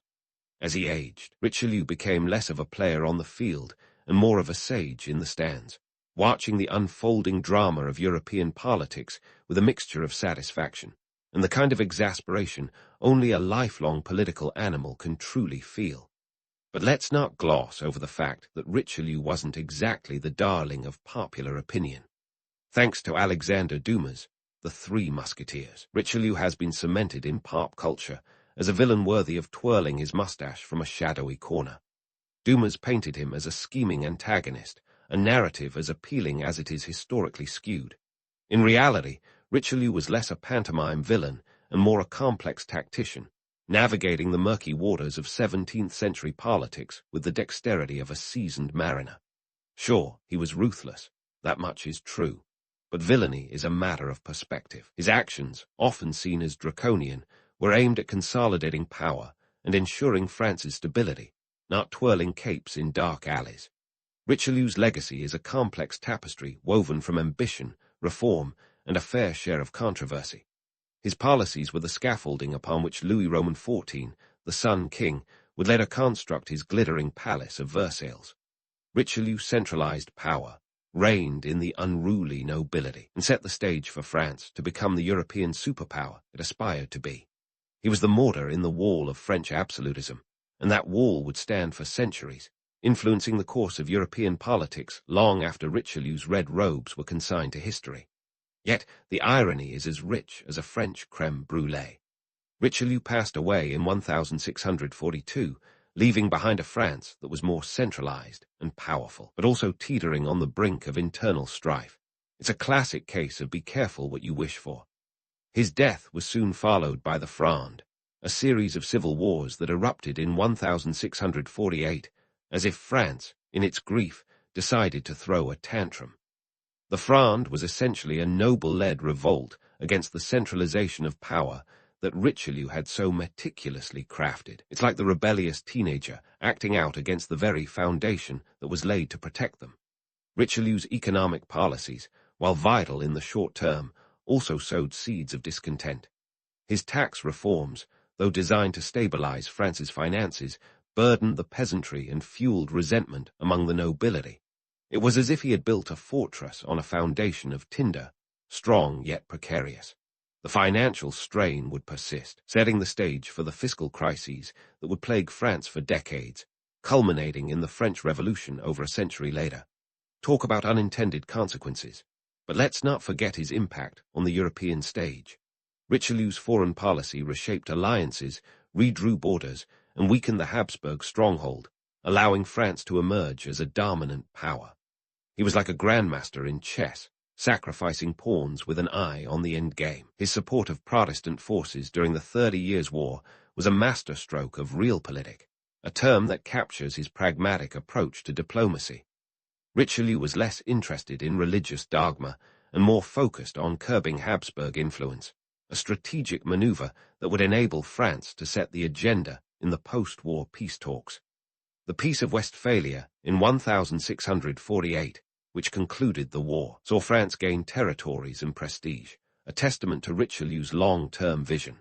Richelieu's final years were marked by declining health but undiminished influence. He continued to pull the strings of power behind the scenes, even as illness crept in, much like a shadow at dusk. He was ailing, but his mind remained a steel trap, catching and calculating every possible move on the political chessboard. In 1642, at the age of 57, Richelieu succumbed to his ailments, leaving behind a France that was stronger yet simmering with unrest. His protégé, Jules Mazarin, would inherit the mantle of power, continuing Richelieu's work with his own flair for intrigue. In the grand ledger of history, Richelieu's name is inscribed not just as a cardinal, but as a statesman whose policies left an indelible mark on France and Europe. His legacy is a reminder that power is a double-edged sword, capable of both building and destroying. Richelieu wielded it with a surgeon's precision, cutting away at the old to make way for the new. He was a man who understood that leadership isn't about popularity. It's about vision and the willingness to make hard choices for the greater good. So, what do we make of Richelieu in the end? Was he a hero, a villain, or something in between? Perhaps he was simply a man of his time, driven by an unyielding ambition to shape the world around him. His story is a testament to the complexities of power and the enduring impact of one man's vision. Richelieu may have played the role of a villain in Dumas' tales, but in the annals of history, he was a strategist, a reformer, and a pioneer of modern statecraft. His life, like a well-aged Bordeaux, is rich, nuanced, and leaves a lasting impression, one that continues to captivate and challenge our understanding of power and legacy. And thus, as the final curtain falls on Richelieu's saga, we're left with a portrait of a man who was both a product and a shaper of his era. His legacy, painted in shades of grey, invites us to ponder the delicate balance between ambition and consequence, leaving us with a story as complex and layered as the history he helped to forge. In the annals of history, there's a certain swagger to the name Croesus, the kind that makes you think of gold-plated everything. But before we dive deep into the treasure chest that is the Lydian kingdom, let's set the scene. Picture Lydia, nestled in what we now call Western Turkey, a region so strategically placed it might as well have been the ancient world's equivalent of prime beachfront property. To the west, the Aegean Sea. To the east, the sprawling Anatolian heartland. This wasn't just a sweet spot for sunbathing and ancient brunches. It was a crossroads of cultures, ideas, and, crucially, architectural innovation. The Lydian kingdom, with its roots stretching back to the 12th century BCE, truly came into its own in the 7th century BCE. This was a time when the world was teeming with the energy of the Iron Age, and Lydia was no exception. You could almost hear the clang of metalworking and the rustle of commerce as traders passed through, bringing with them ideas from the Greeks, the Persians, and heck, even the Egyptians if they felt like a lengthy detour. This blend of influences laid the groundwork for some serious architectural feats.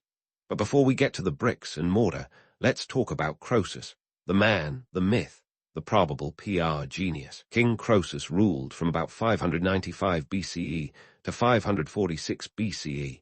And if you think Jeff Bezos has a fortune, Croesus would have laughed all the way to the bank, if banks existed back then. His wealth was legendary, so much so that rich as Croesus became a saying, and not just because he threw the best toga parties in town. The man was rolling in it, thanks to the gold-rich Pactolus River, which conveniently flowed through his kingdom, spewing golden nuggets like some mythological ATM. Now, Croesus wasn't just hoarding all this wealth to swim in it like Scrooge McDuck. He funneled it into grandiose building projects that would make even modern architects raise an eyebrow. The capital, Sardes, became a showcase of Lydian splendor, complete with magnificent temples, fortified walls, and the grand palace of Croesus himself. But here's where we start poking holes in the shiny narrative. Was Croesus truly the Bill Gates of antiquity, or was some of this wealth a bit of ancient PR spin? Primary sources from Herodotus to Xenophon paint a picture of opulence, but let's remember, these were Greek historians with a flair for dramatic storytelling. They were the ancient world's version of tabloid journalists, always ready to spice things up. It's entirely plausible that Croesus's legendary wealth was exaggerated, a bit like trying to claim your uncle's fish was asterisk this asterisk big. Nonetheless, the archaeological evidence does suggest that Lydia was no slouch in the architecture department. Early efforts at construction show a clear borrowing of styles and techniques from their neighbors. The Greeks, with their love of columns and symmetry, had a noticeable influence, as did the Persians, who were no strangers to grandiosity themselves. The Lydians picked up these elements and added their own twist, creating buildings that were not just functional but downright divine. Take, for example, the Temple of Artemis at Sardes, one of the largest Greek temples ever built, which began under Croesus. It was a colossal undertaking, both in scale and ambition, aimed at displaying piety and power in equal measure. Yet, like all great projects, it was never quite finished in his lifetime. Classic case of started but never completed, much like my New Year's resolutions. The influence of neighboring cultures on Lydian architecture can't be overstated. The Greeks brought their love of proportion and balance, the Persians their flair for opulent detail, and the Egyptians their know-how in monumental construction. The Lydians took these lessons and ran with them, crafting a distinct architectural style that was both a statement of power and a testament to the melting pot that was ancient Lydia. But lest we get too caught up in the grandeur, let's remember the practicalities. Building in ancient times wasn't just about aesthetics. It was about resources, manpower, and of course money. The labor force was likely a mishmash of slaves, locals, and maybe even some imported talent from neighboring regions. These were the unsung heroes, the ones actually lifting the stones, while Croesus and his pals sipped wine and discussed the latest trends in temple decor. So, was Croesus as rich as the legends say? The truth is likely a mix of gold and hyperbole, a blend of real wealth, and the kind of storytelling that makes for a good fireside tale. What remains undeniable is the architectural legacy of Lydia, a kingdom that knew how to build, and build big. As we move forward, we'll continue to unravel the myth from the fact, keeping an eye on those gleaming structures and the stories they tell about a civilization at the crossroads of history. But let's not get ahead of ourselves, because before the Lydians could showcase their architectural might, they had to deal with the charming challenge of Sardes itself. Ah, Sardes, where the mountains meet the plains, and the Lydians decided to plop down their capital in a spot that was both strategically brilliant and logistically, shall we say, character building. Imagine deciding to build your dream house at the junction of the busiest freeway and a scenic mountain trail. That's Sardes for you. Now, Sardes wasn't built in a day, nor was it built without a fair share of ancient headaches.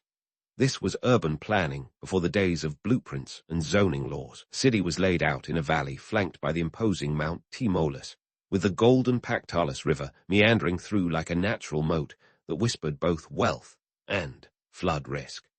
The location was a masterstroke of military strategy, offering natural defenses that would make any general giddy. But it also meant that construction crews had to deal with terrain that seemed to delight in throwing up obstacles.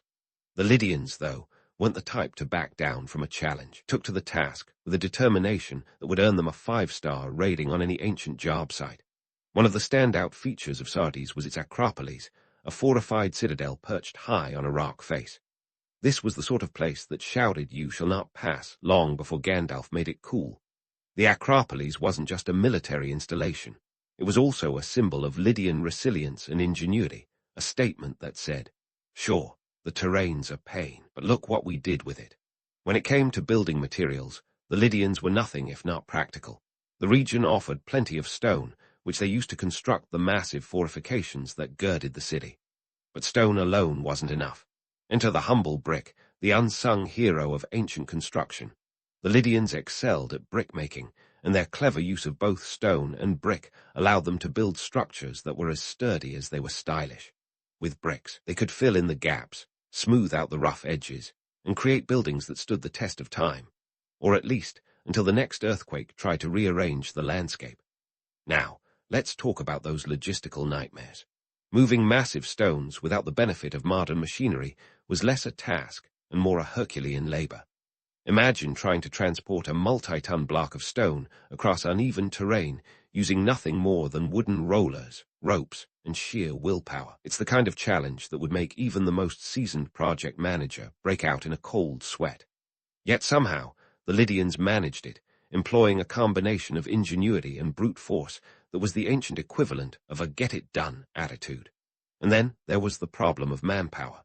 Building a city like Sardes required an army of laborers, and the Lydians cobbled together a workforce that was as diverse as it was determined.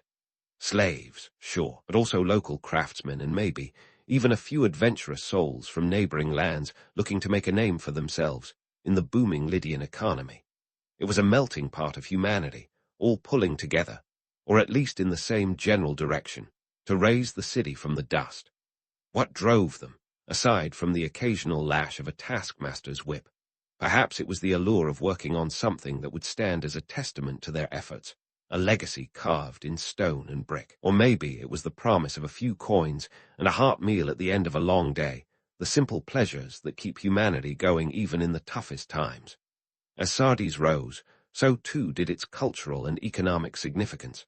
The city became a hub of trade, with merchants flocking to its markets to exchange goods, ideas, and the occasional tall tale. The famous Lydian marketplace was a bustling center of commerce, where you could find everything from fine textiles to exotic spices. And let's not forget the gold, that ever-present lure that turned Sardes into a magnet for traders and adventurers alike. The architecture of Sardes reflected this vibrant mix of influences. The Lydians borrowed heavily from their neighbors, incorporating Greek columns and Persian opulence into their own distinct style. The result was an architectural tapestry that was as eclectic as it was elegant, a visual feast that left visitors in awe. But while the grandeur of Sardes is undeniable, it's worth remembering that not all was as golden as Croesus's legend would have us believe. The city's splendor was built on the backs of those who labored in its shadows, the unsung workers whose sweat and toil made the dream a reality. It's a tale as old as civilization itself, a story of ambition, achievement, and the human cost of greatness. So as we wander through the imagined streets of Sardes, let's keep an eye out for the stories that the stones tell, the whispers of those who came before us, and the echoes of an ancient world that was as complex and contradictory as our own. And as we continue our journey through the Lydian kingdom, we'll delve deeper into the myths and realities that shaped this remarkable civilization, always with a nod to the past and a wink to the present. And so we find ourselves knee-deep in the golden sands of Lydia, where the Pactalis River didn't just meander, it minted dreams, or at least that's what the Lydians would have had us believe. This river was the ancient equivalent of a jackpot slot machine, allegedly spewing forth gold like it was going out of style. Croesus, the king who supposedly turned this natural wonder into a personal piggy bank, wasn't just flexing his wealth. He was underwriting an architectural revolution. Now, let's dig into the economics behind these grandiose architectural ventures. The Pactalis River wasn't just a tourist trap for hopeful panners. It was a cornerstone of the Lydian economy. Picture this: gold dust and nuggets washing downstream, collected and fashioned into coinage, the first of its kind. Yes, Lydia is credited with inventing the first coins around 600 BCE. These weren't your pocket change. They were the original bling, a symbol of economic innovation that literally set the gold standard. But was this river of gold enough to fuel Lydia's building binge? Or were they spending more than they could afford, like a modern credit card enthusiast, racking up debt on things that look great but depreciate faster than a chariot in a rainstorm? The answer, intriguingly, is a bit of both. Sure, the gold from the Pactalis was a significant asset, but it wasn't limitless. The Lydians, much like today's financially ambitious startups, were likely leveraging wealth they didn't quite have yet, hoping their investments would pay off before the creditors came knocking. The political savvy of the Lydian kings, particularly Croesus, played no small part in this architectural splurge. Croesus wasn't just a king, he was a master of alliances.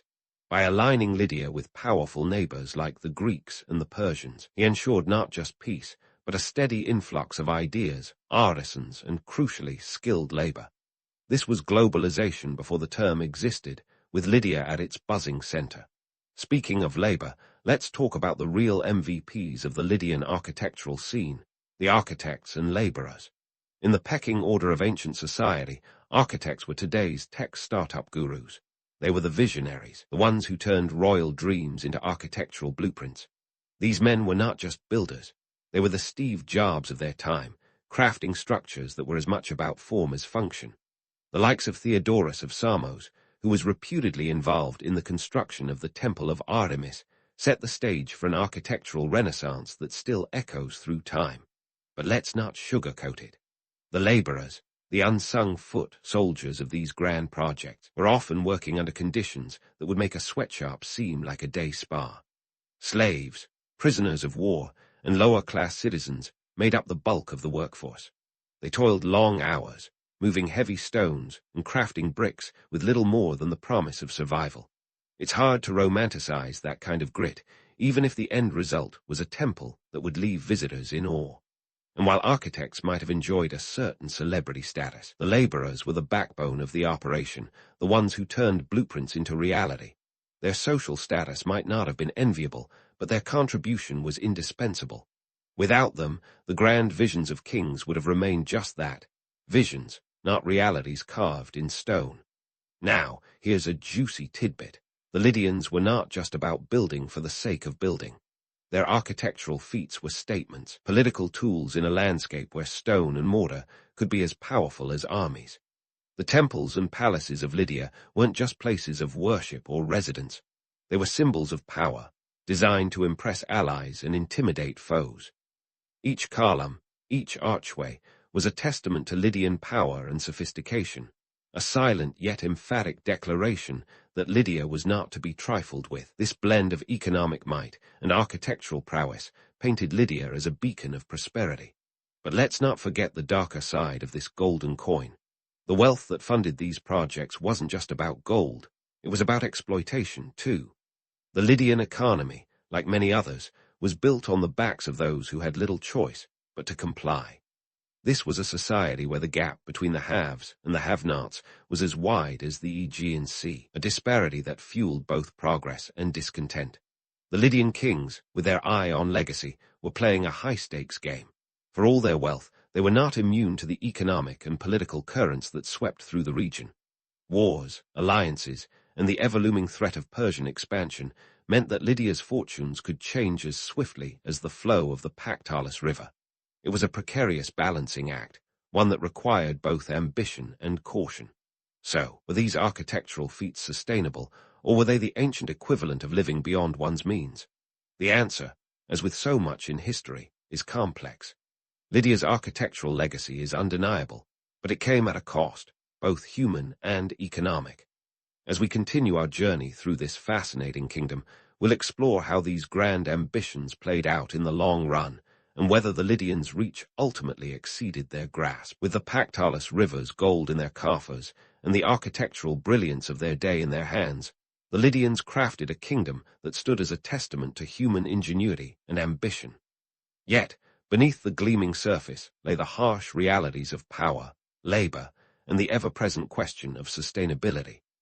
As we move forward, we'll delve deeper into the myths and truths of Lydia's storied past, keeping our eyes open for the lessons this ancient civilization still whispers to us today. So, as we peel back the gilded layers of Lydia's past, we land smack dab at the feet of the Temple of Artemis at Ephesus, a structure so legendary that its name is practically synonymous with ancient architectural grandeur. But before you grab your laurels and start chanting its praises, let's pause. Was it truly the wonder it's hyped up to be? Or are we looking at a case of historical embellishment that would make even a used car salesman blush? Standing at a jaw-dropping 377 feet long and 180 feet wide, with columns towering at a whopping 60 feet high, the Temple of Artemis wasn't just big, it was colossal. To put it in perspective, it was nearly twice the size of the Parthenon. That's right, the Lydians didn't just shoot for the stars. They aimed for the moon. The temple was a massive undertaking, bankrolled by the combined wealth of Lydia, Greek city-states, and later, generous patrons like Alexander the Great, who offered to finance its reconstruction after it was damaged. Talk about having friends in high places.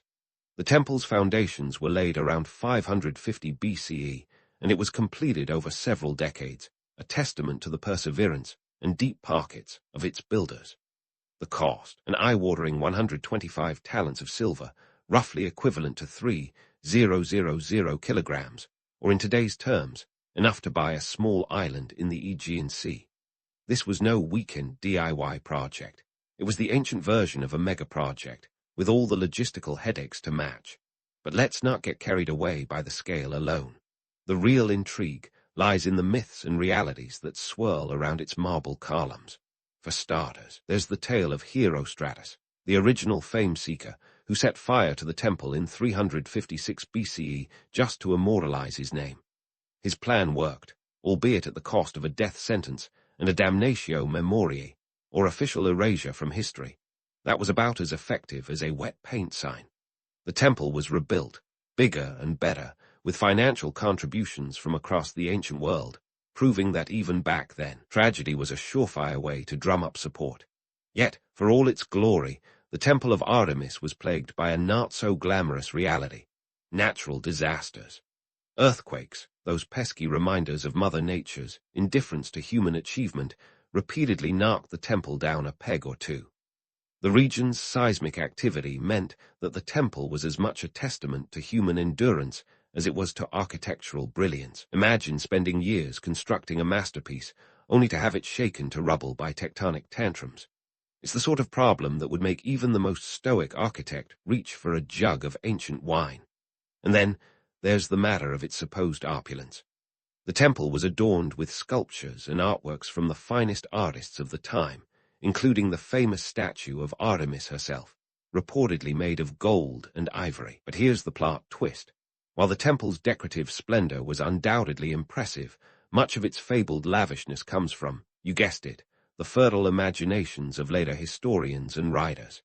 It's like the ancient world's version of Instagram filters. Sure, it looks dazzling, but how much of it is real? The temple wasn't just a religious hub. It was a bustling marketplace and a safe haven for those seeking asylum, a blend of divine and commercial interests that would make any modern urban planner nod in recognition. It stood as a beacon of cultural exchange, a place where ideas and goods flowed as freely as the Pactolus River's gold. Yet, for all its grandeur, it was also a reminder of the impermanence of even the most monumental human endeavors, a sobering thought wrapped in marble finery. So, as we stand in the shadow of its imagined glory, we have to ask, was the Temple of Artemis truly a wonder of the world, or was it an ancient PR coup that left us with more questions than answers? The answer is likely both. It was a marvel of its time, an architectural achievement that pushed the boundaries of what was possible, yet it was also a victim of the very earth it was built upon and the human propensity for exaggeration. This duality of myth and reality is what makes the Temple of Artemis such a fascinating chapter in Lydia's architectural saga. It's a story that speaks to the ambition and creativity of the ancient world, as well as its vulnerabilities and vanities. As we continue our journey through Lydia, we'll keep our eyes peeled for more of these tantalizing tales, always balancing the allure of legend with the gritty truth of history. And so, with the echoes of Artemis's temple still reverberating in our minds, we turn our gaze back to Sardes and its own architectural feats. Sardes, the heart of the Lydian kingdom, was a city that thrived on contrasts. It was a place where opulence met practicality, where the grandeur of the royal palace was matched by the stark functionality of its defensive walls. This was a city that understood the art of balance, both in architecture and in life. The Palace of Croesus, for example, was no humble abode. It was a sprawling complex that housed not just the royal family, but also a small army of courtiers, servants, and guards.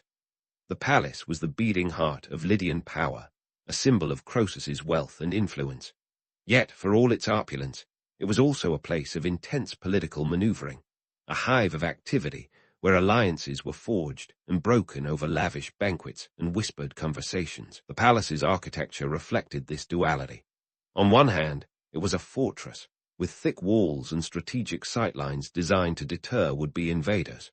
On the other hand, it was a showcase of Lydian craftsmanship, with intricate mosaics and frescoes that celebrated the kingdom's cultural ties with its neighbors. It was a marriage of form and function, a testament to the Lydians' ability to adapt and innovate in the face of changing times. Yet, even as the palace stood as a symbol of stability, it was also a reminder of the volatility of power. The Lydian kings, for all their wealth, were not immune to the shifting tides of politics and warfare. The palace may have been a sanctuary, but it was also a gilded cage, a place where the weight of leadership pressed heavily on those who wore the crown. Outside the palace walls, Sardes was a city alive with energy. Its streets were lined with shops and stalls, a testament to the thriving trade that had made Lydia a commercial powerhouse. The city's marketplace was a cacophony of sights and sounds, where merchants from across the ancient world gathered to peddle their wares. It was a place of exchange, not just of goods but of ideas and cultures, a melting pot that reflected the diverse influences that shaped Lydian society. And yet, for all its vibrancy, Sardes was also a city of stark contrasts. The wealth that flowed through its streets was not evenly distributed, and the gap between rich and poor was as wide as the city's fortified walls. The laborers who built the city's magnificent structures often lived in squalor, their contributions overshadowed by the grandeur of the finished product. This disparity was not unique to Lydia, of course. It was a reflection of the broader societal structures of the time, a reminder that even the most progressive societies had their blind spots. Yet, it also speaks to the resilience of the human spirit, the ability to create beauty and meaning even in the face of hardship. As we continue our exploration of Lydia's architectural achievements, we'll delve deeper into these themes, uncovering the stories of those who lived and worked in the shadows of history's great monuments. We'll shine a light on the realities that underpin the myths, always with an eye toward understanding the complexities of the past. In the end, the story of Lydia is a story of ambition and innovation, of triumph and tragedy. It's a story that reminds us of the enduring power of human creativity, even as it challenges us to confront the uncomfortable truths that lie beneath the surface. As we journey forward, we'll continue to peel back the layers of this ancient civilization, revealing new insights and perspectives along the way. So stay tuned, because in the world of Lydia, there's always more to discover. And as we dig deeper into Lydia's architectural marvels, let's pause to reflect on why these ancient feats still resonate with us today. It's easy to be dazzled by tales of gilded palaces and towering temples, but the true legacy of Lydian architecture lies in its audacious blend of ambition and practicality. A cocktail that could make even the most seasoned mixologist blush. This wasn't just about piling stones on top of one another. It was about creating spaces that spoke to power, identity, and quite frankly, the human inclination to leave a mark, preferably a very big and impressive one. Take the Temple of Artemis, for instance. Sure, it was a behemoth of marble and myth, but it also represented a sophisticated understanding of architectural harmony. The Lydians didn't just want a building. They wanted a statement, structure that could weather the whims of guards and men alike. And while the temple itself may have crumbled under the weight of earthquakes and notoriety, its blueprint for bold, integrated design left an indelible mark on the Western architectural canon. It inspired the Greeks and Romans, whose own monumental constructions would echo its columned grace and grandeur centuries later. And what about the bustling metropolis of Sardes? It wasn't just a city. It was a living, breathing organism, a masterclass in urban planning that balanced the needs of defense, commerce, and culture. The fortified Acropolis played defense coach, while the sprawling marketplace was the economic quarterback, throwing touchdown passes in the form of trade agreements and cultural exchanges. This was a city that understood the necessity of both walls and welcome mats, a duality that would influence urban development across the ancient world. The Lydians' architectural legacy, then, is a testament to their ability to innovate in the face of adversity. They were architectural magpies, picking and choosing the best elements from neighboring cultures and weaving them into a design tapestry that was uniquely their own. This cultural cross-pollination didn't just result in stunning buildings. It laid the groundwork for a more interconnected world. Lydia was an ancient prototype of globalization, where ideas and innovations flowed as freely as the Pactolus River's golden bounty. But let's not get overly misty-eyed. For all their architectural prowess, the Lydians also remind us of the harsh realities of power and ambition. The grand structures of Sardes and beyond were built on the backs of countless laborers, a fact that underscores a timeless truth. Greatness often comes at a cost, and history rarely remembers the names of those who pay it. It's a sobering reminder of the human cost of progress, a theme that echoes through the ages like a cautionary bell tolling in the distance. And speaking of echoes, let's not forget Croesus, the man who arguably started it all. Was he the original mogul or just the ancient world's best marketer? Sure, his wealth was legendary, but it's his kingdom's architectural legacy that truly stands the test of time. If Croesus were to pop in for a chat today, would he be more impressed by his kingdom's enduring fame or bemused by our fixation on his gold? Perhaps a bit of both. The glitter of his wealth may have faded, but the structures born from it continue to capture imaginations and inspire awe. A reminder that the true measure of wealth lies in what it creates, not just what it accumulates. In pondering Lydia's architectural legacy, we're left with a compelling narrative of ambition, innovation, and the eternal human desire to create something that outlasts us. The Lydians didn't just build, they crafted stories in stone, tales of a civilization that dared to dream big in an unpredictable world. Their legacy is a mosaic of beauty and brutality, a reminder that our greatest achievements are often forged in the crucible of challenge and change. So, as we wrap up our journey through the Lydian kingdom, let's carry forward the lessons of their architectural odyssey. Let's embrace the spirit of innovation and resilience that defined their era, and remember that beneath the layers of history lies a simple truth. The desire to leave a mark, to build something greater than ourselves, is as ancient as humanity itself. And as we stand amidst the ruins of their dreams, we can't help but wonder what stories our own creations will tell to future generations, and how they will interpret our own blend of ambition and practicality. Maybe, just maybe, they'll find in us a kindred spirit, reaching across time with a knowing nod and a shared appreciation for the enduring power of the human imagination. Napoleon Bonaparte was born on a small island, Corsica, in 1769, kind of like being born in the basement of a mansion that the French Empire was about to renovate. The timing was impeccable or catastrophic, depending on who you ask. You see, Corsica had only recently been acquired by France, which meant young Napoleon was technically French, but culturally he was as Corsican as chestnut soup. This outsider status and his thick Corsican accent would later serve as both a chip on his shoulder and a stepping stone to his meteoric rise. Now, let's address the elephant in the room, or rather the lack of one, Napoleon's height. Contrary to popular belief, Napoleon wasn't actually that short. He measured around 5'6" in modern terms, which was pretty average for his time. The Napoleon complex myth likely arose from British propaganda, which, let's face it, was the 19th century equivalent of a Twitter feud. The Brits needed a way to mark their formidable foe, so they shrunk him down to size in the public eye. In reality, Napoleon was always standing on his tiptoes, metaphorically, that is, towering over the battlefield with strategic genius rather than physical stature. Speaking of which, let's talk about how this Corsican kid managed to climb to the top of the French military like it was his personal playground. The French Revolution had just turned France into a chaotic free-for-all, where the old rules were tossed out like yesterday's baguette. The guillotine was the new celebrity in town, and nobody's neck was safe.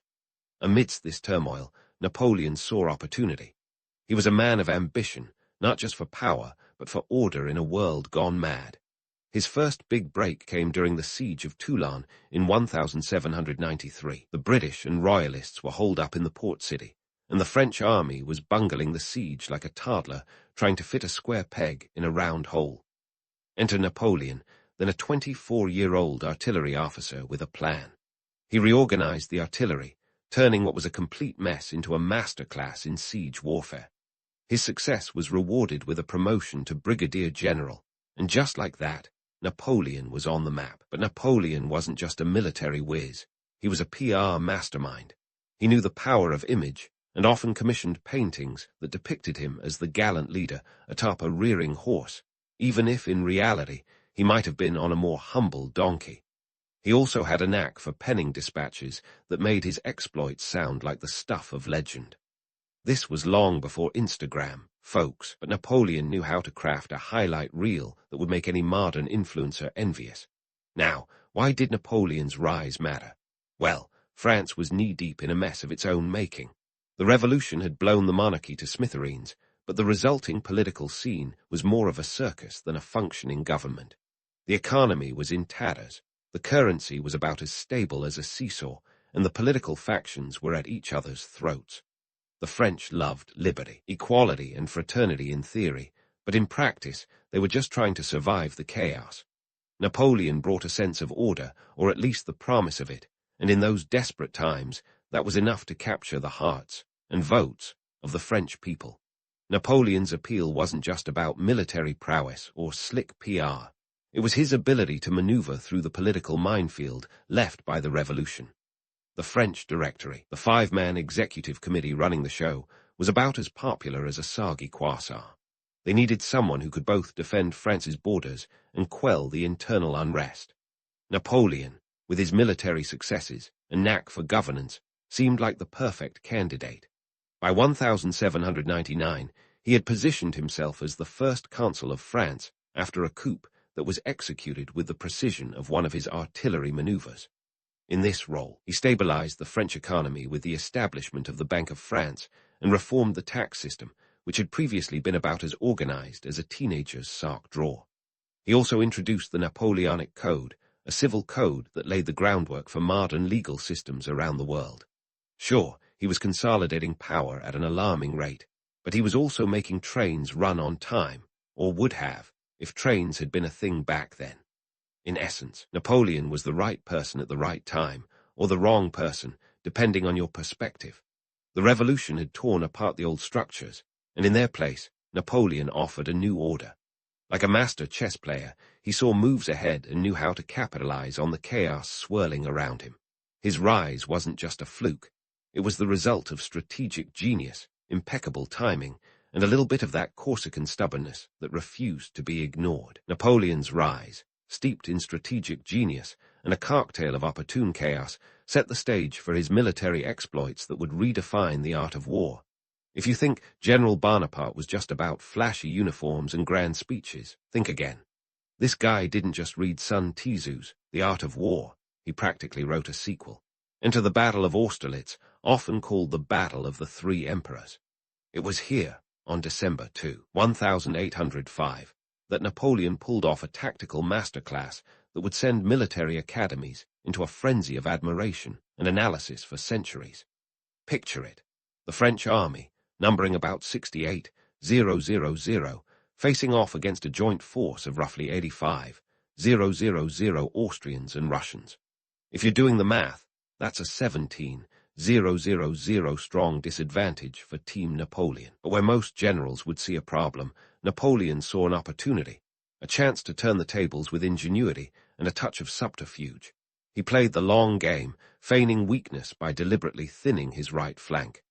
The Allies, mistaking this for vulnerability, took the bait like a catfish to a worm.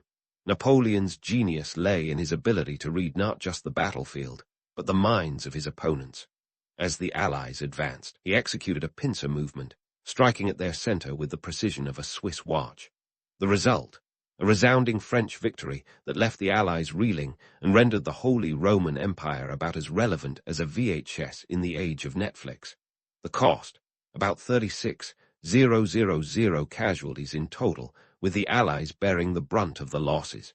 But for Napoleon, it was a small price to pay for the strategic dominance he established. Now, let's not paint Napoleon as some sort of infallible war deity. He was human, after all, with quirks that made him a fascinating character beyond the battlefield. For one, he had a penchant for overworking himself, a habit that led to bouts of insomnia, and a dependency on caffeine that would put your average New Yorker to shame. The man reportedly drank up to 50 cups of coffee a day. Whether this was a key ingredient to his success or a recipe for heart palpitations is still up for debate. Napoleon's charisma was another weapon in his arsenal. His troops adored him, not just for his victories, but for his ability to connect with them on a personal level. He knew their names, their stories, and made them feel like they were part of something greater than themselves. His speeches were legendary, crafted to inspire and rally the troops at just the right moment. It's no wonder they followed him into battle with the kind of fervor usually reserved for rock stars and cult leaders. But charisma and caffeine aside, what truly set Napoleon apart was his relentless pursuit of innovation. Take, for instance, his use of the corps system, a military organizational structure that allowed for unprecedented flexibility and speed. Each corps was a mini-army, capable of operating independently, but designed to support each other when needed. This decentralized approach meant that Napoleon could execute complex maneuvers with a coordination that left his enemies bewildered and scrambling. And while we're busting myths, let's address the notion that Napoleon was just a short-sighted conqueror. Sure, he had an appetite for territory that would make an empire builder blush, but his campaigns were often driven by economic necessity as much as ambition. France, still recovering from the economic upheaval of the Revolution, needed resources and stability. The Napoleonic Wars, for all their bloodshed, were also about securing vital trade routes and gaining access to the wealth needed to sustain the French state.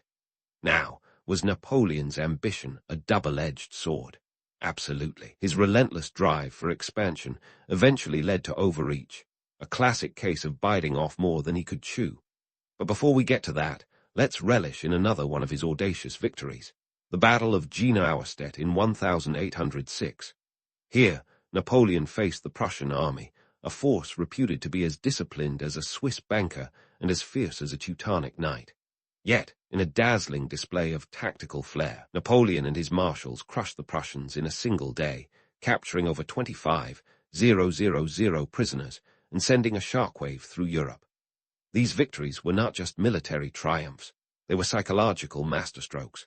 They bolstered French morale and solidified Napoleon's image as a military genius in the eyes of his contemporaries. He became a living legend, a man whose name evoked both admiration and dread across the continent. But legend has a way of glossing over the gritty details, so let's not forget the cost of these campaigns. Lives lost, economies strained, and political landscapes altered beyond recognition. Napoleon's ability to outmaneuver his opponents wasn't solely due to his tactical brilliance. It was also a testament to his understanding of logistics, the often overlooked backbone of any military campaign. He once said, "An army marches on its stomach," and he meant it. Napoleon revolutionized military supply chains, ensuring his troops were well-fed and well-equipped, even in the most arduous conditions. This logistical prowess allowed him to sustain long campaigns and maintain the momentum that was crucial to his strategy.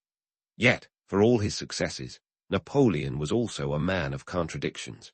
He was a reformer who championed the rights of the common man, yet he crowned himself emperor, creating a new dynasty in a nation that had just guillotined its last monarch. He was a military genius whose empire ultimately crumbled under the weight of its own ambitions. But perhaps that's what makes Napoleon such a compelling figure. His story is a testament to the complexities of human ambition and the thin line between genius and folly. So, as we leave Napoleon amidst the echoes of his triumphs, remember this. History is rarely black and white, and legends are often colored in shades of gray. Napoleon was a conqueror, a reformer, a tactician, and a mythmaker, all rolled into one. His life and legacy remind us that the line between hero and villain is often a matter of perspective. And while his empire may have eventually crumbled, his impact on the world stage remains as enduring as his legend. And while Napoleon's story often reads like a novel of audacious exploits and battlefield bravado, his domestic policies as emperor reveal a different facet of his genius and hubris. Picture Napoleon, now firmly seated on the imperial throne, not merely as France's military maestro, but also as its legislative architect. His most enduring legacy, the Napoleonic Code, which, unlike his empire, didn't crumble at the first signs of pressure. Introduced in 1804, the Napoleonic Code was as revolutionary as the decade had been, no guillotines required. It was essentially a legal buffet that served up a smorgasbord of rights and responsibilities, all with a side of equality before the law. For the first time, a man's birthright didn't dictate his legal standing, which was a groundbreaking concept in a country that had recently been obsessed with making heads roll over titles. The code abolished feudal privileges, dismantled the remnants of serfdom, and even gave a nod to meritocracy. Talk about a legal revolution. But don't get too misty-eyed just yet. While the Napoleonic Code championed civil liberties, it also cemented some dubious gender norms that would have made even the most old-school patriarchy blush. Women, under this new system, were treated more like second-class citizens than equals. They couldn't vote or hold public office, and their legal rights were, let's just say, limited. The code was, in essence, a bittersweet symphony, progressive in some aspects and regressive in others. Napoleon's domestic policy wasn't just about legal reforms. He was also hell-bent on stabilizing France's turbulent economy. Remember, this was a country that had been financially decimated by the revolution, with inflation harder than a Parisian summer and a national debt that could rival a modern student loan crisis. Napoleon tackled this economic quagmire with a series of fiscal reforms that would make even the most hardened economist nod in begrudging respect. First off, he established the Bank of France in 1800, a move designed to steady the financial ship and instill confidence in a currency that was previously about as stable as a Jenga tower in a windstorm. This wasn't just about printing pretty banknotes. It was a strategic maneuver to control inflation and secure loans necessary for his grandiose military campaigns. Napoleon knew that an army marches on its stomach, and stomachs need funding. Then came the tax reforms, which Napoleon approached with the precision of one of his military campaigns. He streamlined the tax system, making it more efficient and, crucially, more equitable. Gone were the days when the nobility could shirk their fiscal responsibilities while the peasantry footed the bill. Under Napoleon, everyone paid their dues, or else. This was not just about filling the coffers. It was about establishing a sense of national unity and responsibility. The French economy, once a chaotic mess, began to show signs of recovery, though it was often a case of 2 steps forward, 1 step back. But let's not get carried away with the image of Napoleon as the benevolent economist. While he was busy stabilizing the economy, he was also clamping down on the freedoms that had sparked the revolution in the first place. He had a love-hate relationship with the press. He loved to control it, and hated when it slipped through his fingers. Censorship was the order of the day, with newspapers and journals subjected to rigorous scrutiny. Any dissent was swiftly silenced, often with a heavy hand and a quick trip to the nearest prison cell. In Napoleon's France, freedom of the press was more of a suggestion than a reality. And speaking of realities, let's address the economic strain that Napoleon's wars imposed on France. While the coffers were being replenished with tax reforms and monetary policy, the constant need to fund his military escapades meant that resources were perpetually stretched thin. The French treasury was like a bucket with a hole. No matter how much you poured in, it never quite filled up. The grandeur of Napoleon's campaigns often masked the underlying economic instability that threatened to derail his empire. Yet, for all the contradictions in his rule, Napoleon did manage to leave a lasting impact on French society. His educational reforms, for instance, established lycées, or secondary schools, which laid the groundwork for a more educated populace. This wasn't just about churning out future soldiers. It was about cultivating a new generation of citizens who were literate, informed, and ideally loyal to the regime. In Napoleon's France, knowledge was power, but it was also a means of control. And control, as we've seen, was something Napoleon excelled at. He had an uncanny knack for consolidating power, centralizing authority in a way that would make even the most seasoned autocrat take notes. His administrative reforms transformed France into a well-oiled machine, albeit one that was heavily reliant on a single, charismatic leader. The departments and prefectures he established are still in place today, a testament to his enduring influence on French governance.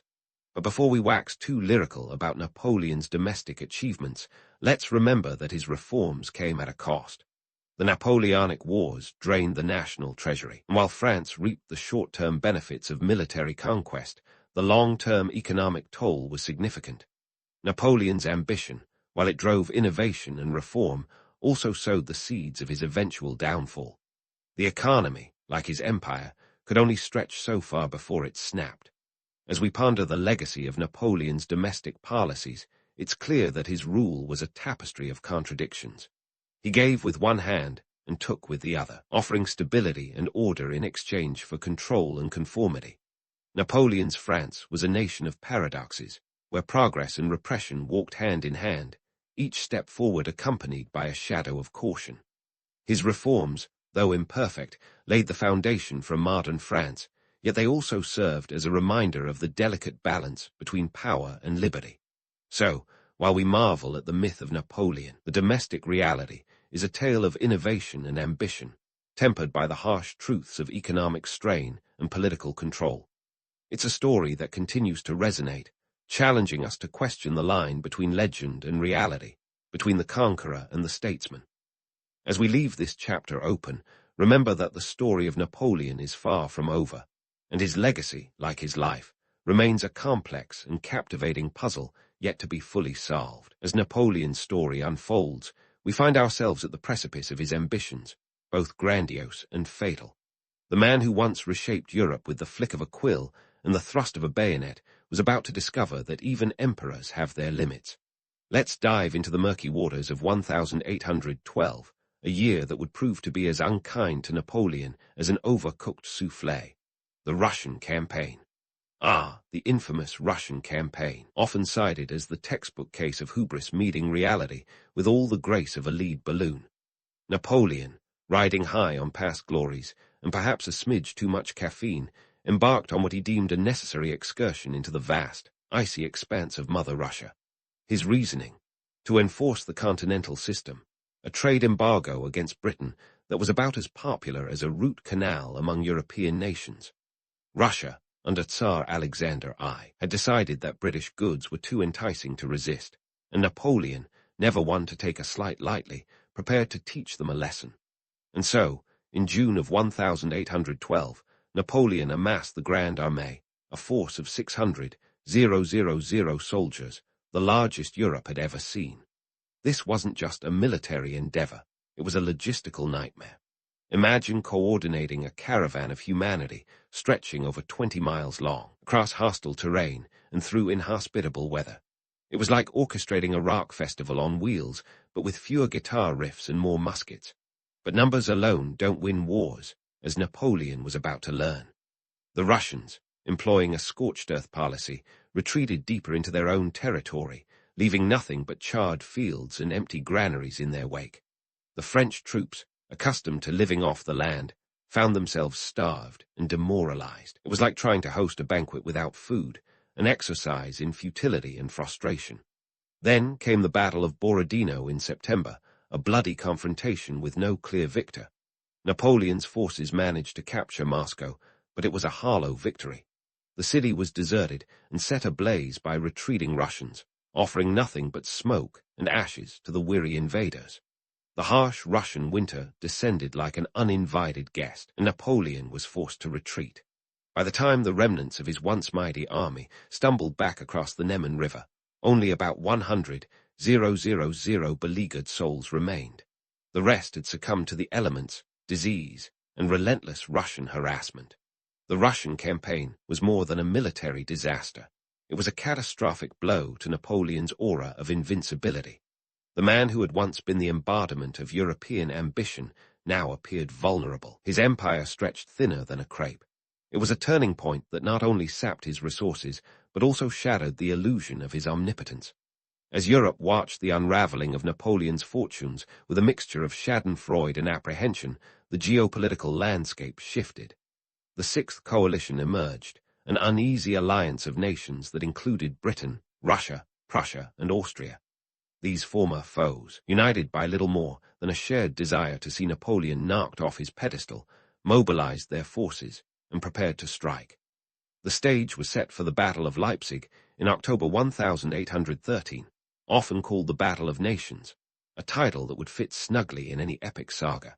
Napoleon faced an allied force of over 360,000 troops compared to his 200,000. It was a David and Goliath scenario, but this time David had left his slingshot at home. Over 4 grueling days, the two sides clashed in a cacophony of cannon fire and chaos. Napoleon, still a tactical genius, managed to hold his ground initially, but the sheer numbers and coordination of the coalition forces eventually overwhelmed him. The French army, outnumbered and outmaneuvered, began to crumble. By the time the dust settled, Napoleon had lost over 70,000 men, and the once unshakable French morale had been shattered like so many broken bayonets. The Battle of Leipzig was a decisive blow, not just in military terms, but also in the realm of public perception. Napoleon, the untouchable conqueror, was now seen as a fallible man, a mortal who could bleed and fail like any other. His aura of invincibility, once as formidable as the walls of a fortress, was now riddled with cracks.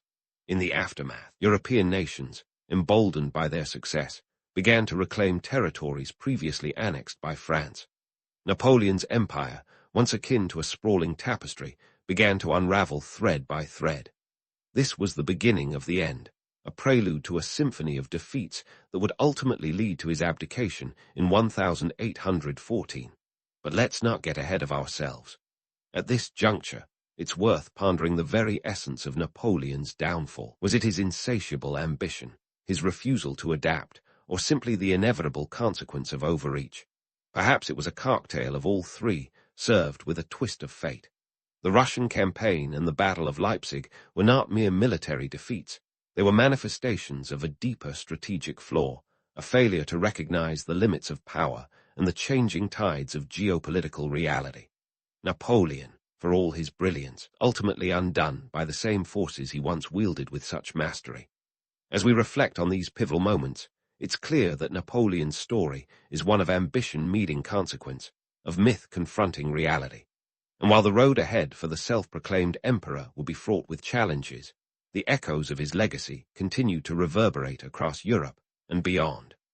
The stage was set for the final chapters of a saga that was as tumultuous as it was transformative. Stay tuned, because Napoleon's tale is far from over, and the lessons it offers are as relevant today as they were 2 centuries ago. As the echoes of Napoleon's earlier triumphs faded into the mist of history, we find ourselves on the brink of the climactic chapter in his storied life. Picture the year 1814, a time when Europe collectively exhaled as Napoleon's empire began to crumble like a French pastry left in the rain. Forced to abdicate, Napoleon was exiled to the island of Elba. Think of it as history's version of a timeout. Here, on this Mediterranean speck, he was ruler of all he could see, which wasn't much beyond a few square miles and a handful of goats. But remember, Napoleon was never one to play by the rules. Far from being content with his miniature kingdom, he spent his days plotting a return like a maestro, planning his next symphony. In March 1815, he made his audacious comeback. Dubbed the 100 Days, this period saw Napoleon escape Elba, sail to France, and rally support with the kind of charisma that would make even a modern-day influencer blush. Here's the kicker. In a matter of weeks, he went from exile to emperor once more, like the ultimate comeback kid in the annals of history. Now, before you start imagining this as an underdog tale, let's not forget the geopolitical reality. Europe had been enjoying its brief respite from Napoleon's ambitions, and his return threw the continent into a tizzy. The powers that be, Britain, Russia, Austria, and Prussia, collectively lost their cool faster than a soufflé collapses in a draft. They formed yet another coalition, because if history teaches us anything, it's that nothing unites former enemies like a common adversary. Enter the Battle of Waterloo, June 18, 1815. This was the final showdown, the ultimate clash where Napoleon's fate would be sealed. Facing the Duke of Wellington's British forces, alongside the Prussian army led by Gebhard Leberet von Blücher, Napoleon's army of around 73,000 men was outnumbered by a coalition force of nearly 118,000. The stakes were higher than a Parisian rooftop, with Napoleon's reputation, and indeed the future direction of Europe, hanging in the balance. For Napoleon, Waterloo was a perfect storm of misfortune and miscalculation. The battlefield itself, boggy and uneven, was a quagmire that hampered cavalry charges and turned strategic maneuvers into a slogfest. Delayed by rain, Napoleon's attack was late in starting, giving the coalition forces crucial time to fortify their positions. It was as if the very elements conspired against him, with every decision seemingly a step into quicksand. The fighting raged from dawn till dusk, a brutal ballet of cannon fire and bayonet charges. Napoleon, ever the tactician, made several bold moves, but the coalition's resolve was unyielding. Wellington, famously described as a defensive genius, held firm on the ridge of Mont Saint-Jean, while Blücher's late arrival with reinforcements turned the tide decisively against the French. By evening, Napoleon's army was in disarray, retreating in chaos, and the dream of a Napoleonic resurgence was dashed against the hard reality of defeat. Waterloo wasn't just a military loss, it was a psychological hammer blow. Napoleon, once the darling of destiny, was now a man out of time, a relic of a bygone era. Captured and sent into his final exile on the remote island of St. Helena, he was isolated from the world he once sought to dominate. Think of it as being sent to a Wi-Fi-free zone in the middle of nowhere, with only memories for company. He would spend his remaining years reflecting on his life, writing memoirs that would shape his legend long after his death in 1821. So why does Napoleon loom so large in history? His story is a testament to the dual nature of leadership and the ephemeral nature of power. On one hand, he was a visionary who reshaped Europe, a reformer whose legal and administrative changes echoed long after his downfall. The Napoleonic Code, for instance, remains a foundation for legal systems worldwide, a testament to his enduring influence in civil law. Yet, on the other hand, Napoleon was also a cautionary tale of ambition unchecked. His insatiable appetite for conquest led to wars that devastated Europe and strained France to its breaking point. His rise and fall illustrate the thin line between genius and hubris, a reminder that even the mightiest can be brought low by overreach and the relentless march of history. Napoleon's legacy is a mosaic of contradictions, villain to some, hero to others, and a subject of endless fascination to historians. His life invites us to ponder the nature of power, the allure of myth, and the complicated dance between destiny and downfall. In the end, Napoleon remains a figure of endless complexity, a man whose dreams were as vast as his ambition, and whose reality was as unforgiving as the fields of Waterloo. As we close this chapter, let's remember that history is not just a record of events, but a tapestry woven from the threads of human ambition, folly, and resilience. Napoleon's story is a vivid illustration of the heights we can reach and the depths to which we can fall, an eternal dance of power and consequence that continues to echo through the ages. The first rays of dawn are just peeking over the horizon, and you, noble samurai of the 16th century, have already been awake for what feels like an eternity. Why? Because the samurai life isn't all sword fights and hakus under cherry blossoms, my friend. Nope, it's a grind that starts with the sun. Adjust that kimono and get ready for a morning that's as much about Zen as it is about the sheer weight of your armor. Speaking of armor, let's get you suited up. You're donning your 25 to 35 kilograms of iron, leather, and silk, a fashion statement that screams, "Don't mess with me," but also, "I hope I don't trip." This isn't your run-of-the-mill medieval chainmail either. We're talking about a striking ensemble called an Omacron Yoroi, which is as much about aesthetics as it is about protection. The armor's a complex puzzle of small iron plates laced together with leather thongs, often lacquered to withstand the elements, and look absolutely fabulous while doing so. Now, don't let the romanticized image of a samurai in gleaming armor fool you. This gear costs a small fortune, enough to make you think twice before flinging yourself into the nearest melee. A full suit could set you back the equivalent of a small village annual income. And while it's great for battle, it's not exactly built for lounging around. You'll be reminded of this every time you try to sit down for breakfast without knocking over half the tea set. Speaking of breakfast, let's talk about your morning meal. As a warrior, you know that fighting on an empty stomach is a recipe for disaster. But don't expect anything too extravagant. Your breakfast is a humble affair. Rice, miso soup, maybe some pickled vegetables if you're lucky. It's the kind of meal that screams practicality over indulgence because, in reality, you're not a feudal rock star, but a highly disciplined soldier. Sure, you've got your Bushido code, that romanticized set of rules that supposedly guides every action. But spoiler alert, much of your time is spent dealing with inventories and ledgers rather than perfecting your blade swing. Let's talk about that katana, though. Ah, the katana, the ultimate symbol of the samurai. Sleek, deadly, and capable of slicing through myths like a hot knife through butter. But here's the thing, owning one isn't cheap. The cost of a katana could be upwards of 200 ryo, a currency that would also buy you a decent estate or fund a lavish feast for your entire clan. Yet, despite the cost, it's an investment you can't skimp on. After all, it's not just a weapon, it's a piece of art, a status symbol, and in many ways, an extension of your very soul. Kind of like how modern folks feel about their smartphones, but with a bit more gravitas. But let's not get carried away thinking you're spending your days polishing your katana and contemplating the meaning of life under a cherry blossom tree. The truth is, much of your day is going to involve paperwork. Yes, you heard me right, paperwork. You're not just a warrior. You're a manager, an administrator, maybe even a diplomat. Those romantic tales of honorable duels and battlefield glory. They often skip over the part where you're tallying rice taxes or negotiating treaties.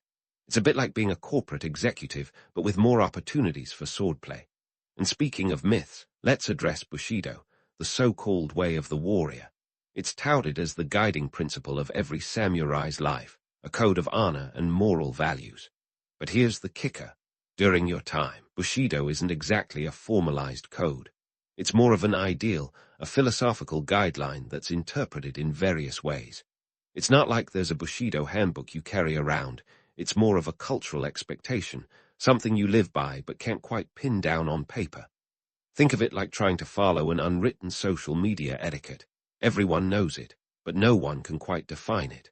So here you are, starting your day in a world that's as much about discipline and duty as it is about the romanticized ideal of the samurai. You're living in a time where every decision could sway the fate of your clan, where honor is paramount, yet practicality often rules the day. As you sip your miso soup, maybe take a moment to appreciate the dichotomy of your life. Because while history might remember the glory of your battles, it's the quiet, unglamorous mornings like these that truly define the samurai spirit. As you finish that last sip of miso soup, let's pivot from the mundane to the Machiavellian, the political chessboard of feudal Japan, where intrigue is as thick as your morning porridge. Welcome to the daimyo's court, a place where alliances shift faster than you can say, seppuku, and where the art of war is sometimes less about swinging a katana and more about knowing when to bow or when to backstab. So, who's the daimyo, you ask? Think of him as the regional CEO, the big fish in the local pond. He's got the land, the samurai, and a penchant for strategic marriages that would make any reality TV producer jealous. The daimyo answers only to the shogun, the military ruler who's technically the top dog, though the emperor, sitting in Kyoto, is the figurehead with a crown but no real power. It's a hierarchy that's as convoluted as a soap opera plot, with the daimyo playing a crucial role in keeping the feudal machine well-oiled, or throwing a wrench in it. Now, your role as a samurai in this tangled web is a bit like being a middle manager at a Fortune 500 company, with the added bonus of wielding a sword instead of a pen. You're tasked with maintaining order, collecting taxes, and occasionally engaging in some light skirmishing when diplomacy fails. It's not all about the glory of battle. Often, it's about the subtle art of not getting stabbed in the back, literally and metaphorically. In a world where shifting allegiances are the norm, trust is about as common as a rainless day in a Japanese summer. Let's talk alliances. These aren't your average handshake agreements. Oh no, These are often sealed with marriages, hostage exchanges, or the promise of military aid. Take the Taikta and the Usugi clans, for example, who were locked in a bitter rivalry for much of the 16th century. Their skirmishes were legendary, but so were their temporary alliances, which were as fickle as a cat's affection. One day you're allies, the next you're at each other's throats over a piece of land or a perceived slight. It's a high-stakes game of risk, but with real consequences. And speaking of land, let's not forget the economic engine driving all this feudal drama. Land is power, plain and simple. It's the primary source of wealth, and managing it effectively is crucial for any daimyo worth his salt. This means you, dear samurai, are often knee-deep in land management duties. You're overseeing rice production, ensuring that the peasants are working efficiently, and making sure that taxes are collected. It's not glamorous, but it's essential. A samurai without resources is like a sword without a blade, useless and a little sad. Taxes, in case you were wondering, aren't just a modern headache. In feudal Japan, they are the lifeblood of the daimyo's power. Rice is the currency of the day, and you're measuring wealth not in gold coins, but in koku, a unit representing the amount of rice needed to feed one person for a year. To give you a sense of scale, a mid-ranked samurai might earn 100 koku annually, enough to maintain a modest household, while a daimyo might control tens of thousands. It's a system that ensures the peasants keep working, the samurai stay busy enforcing, and the daimyo can fund his next military campaign or political maneuver.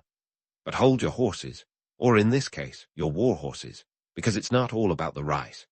There's also the matter of diplomacy, an underrated skill in the samurai repertoire. Whether it's negotiating a treaty, mediating a dispute, or simply keeping the peace, your ability to navigate the murky waters of political intrigue is as crucial as your swordsmanship. Remember, it's easier to swing a deal than a blade, and sometimes more effective. Take the story of Toyotomi Hideyoshi, a man who rose from humble beginnings to effectively rule Japan. His diplomacy was legendary, not just for the deals he brokered, but for the sheer audacity of his maneuvers. He famously disarmed the peasantry in the sword hunt of 1588, preventing uprisings and centralizing power, a strategic move that was as much about maintaining peace as it was about consolidating control. It's a reminder that sometimes the pen, or in this case, the edict, really is mightier than the sword.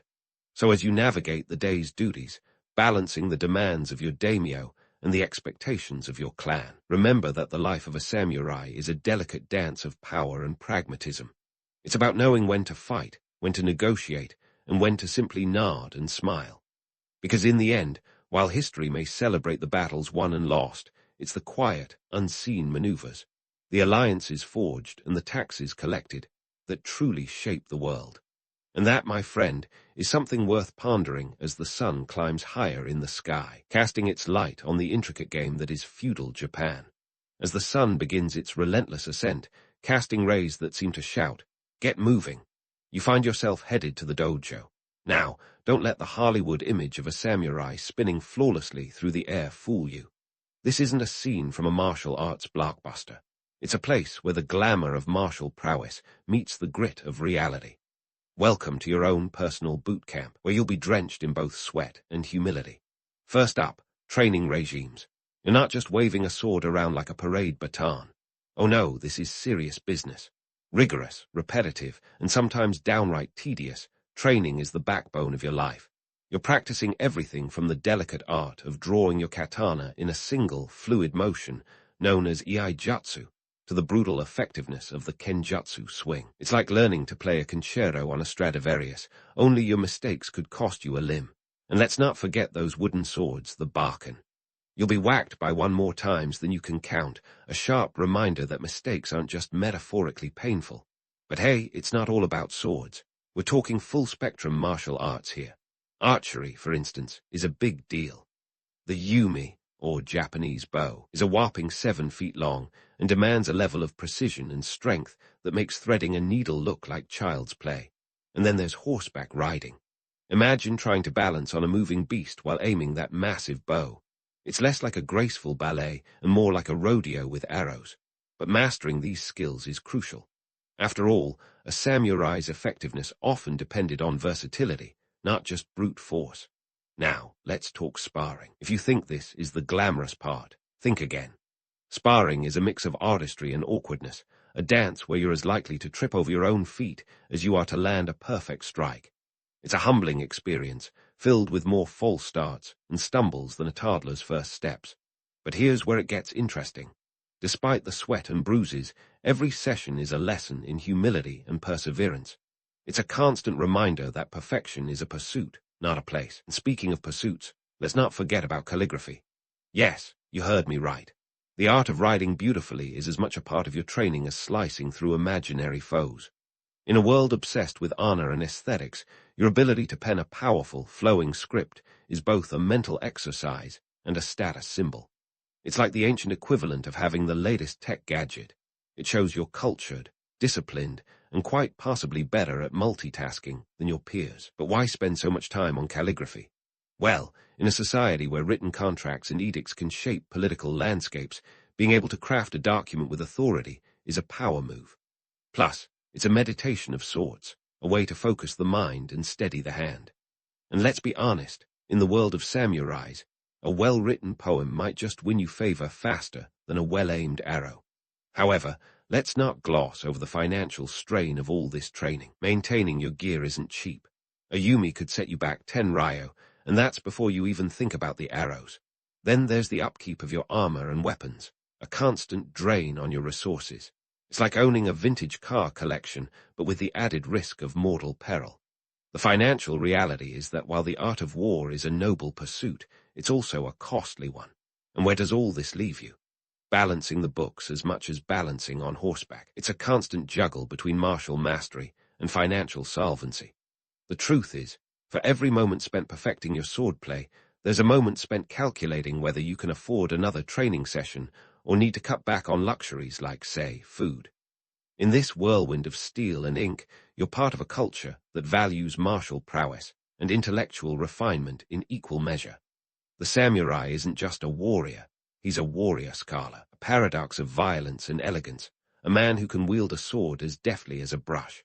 And while the romanticized image of the samurai looms large in the modern imagination, it's these daily struggles and triumphs that paint the fuller, richer picture. So here you are, midday in the dojo, carving out your place in the annals of history with every stroke of the sword and every stroke of the brush. The life of a samurai is one of relentless pursuit, of perfection, of honor, of balance. As the sun reaches its zenith, casting a golden glow over the dojo, remember that this is more than just training. It's the embodiment of a way of life that values both the sword and the scroll, both the warrior and the sage. As the dojo echoes with the clatter of practice swords and the subtle rustle of calligraphy brushes drying, you realize that the day isn't done tossing responsibilities at you just yet. Afternoon in feudal Japan doesn't mean clocking out and heading home for a Netflix binge. Nope, it's time to swap steel for silk as social duties come calling. And no, these aren't your average meet the neighbors potlucks. We're talking high-stakes networking disguised as cultural engagements. First up, let's debunk the idea that samurai were a bunch of stoic, monosyllabic warriors silently brooding over their swords. Sure, they weren't exactly chatty Cathys, but the social scene was a crucial part of their existence. Picture a world where your conversational prowess and poetic flair could be as pivotal as your combat skills. In this realm, a well-timed haiku could open doors faster than an army of foot soldiers. The truth is, being literate and artistic wasn't just encouraged, it was expected. The samurai were the Renaissance men of Japan, centuries before the actual Renaissance. Your average samurai was expected to pen poetry, perform tea ceremonies, and maybe even strum a shamisen if the mood struck. It's like being a warrior, poet, and rock star rolled into one formidable package. And why? Because in a world where alliances were as fleeting as cherry blossoms in a spring breeze, cultural finesse could forge bonds that battles couldn't. Take the haiku, for example. It's not just a cute three-line poem. It's a way to capture the essence of a moment, a season, an emotion in just 17 syllables. For a samurai, crafting a poignant haiku was both a mental exercise and a social tool. Imagine trying to convey the depth of a sunset or the fleeting beauty of life with the economy of a tweet. It's a skill that demands precision, reflection, and a touch of genius. And then there's the tea ceremony, or chanoyu. Far from being a simple afternoon pick-me-up, this was a ritual steeped in etiquette and symbolism. You'd think making tea was simple, right? Wrong. Each movement, each gesture was a dance of formality and grace, designed to create a shared moment of tranquility. It was the antithesis of the chaos of battle, a moment where time slowed, where the world outside ceased to exist. But don't be fooled. This wasn't just about Zen. It was a stage for political maneuvering, a place where alliances could be brewed as effortlessly as the perfect cup of matcha. But let's not kid ourselves. These cultural pursuits weren't just about soul-soothing aesthetics. They were strategic. Much like a modern business lunch, these gatherings were opportunities to impress, to connect, to network. A well-executed tea ceremony could be the difference between securing a military alliance and losing it to a rival clan. It's diplomacy in a teacup, where the right word or gesture could tip the scales of power. And what about the cost of maintaining this cultural prowess? Oh, it's not cheap, my friend. A single tea ceremony could set you back several ryo. Let's call it the ancient equivalent of an extravagant gala dinner. The utensils alone, from the delicate porcelain to the exquisite lacquerware, were investments. It's the kind of expenditure that could make a samurai reconsider whether they really need that third sword. But such is the price of social capital in feudal Japan. Speaking of social scenes, let's not forget the banquets. Ah, the feasts of the samurai, a chance to indulge, to revel, to showcase culinary sophistication. Here, food was more than sustenance. It was an art form, a statement of status and refinement. A typical banquet could feature everything from delicately grilled fish to the freshest seasonal vegetables, all artfully arranged on lacquered dishes. And while the menu might have been less extravagant than the delicacies served at a daimyo's court, it was still a far cry from the humble rice and miso soup of your morning routine.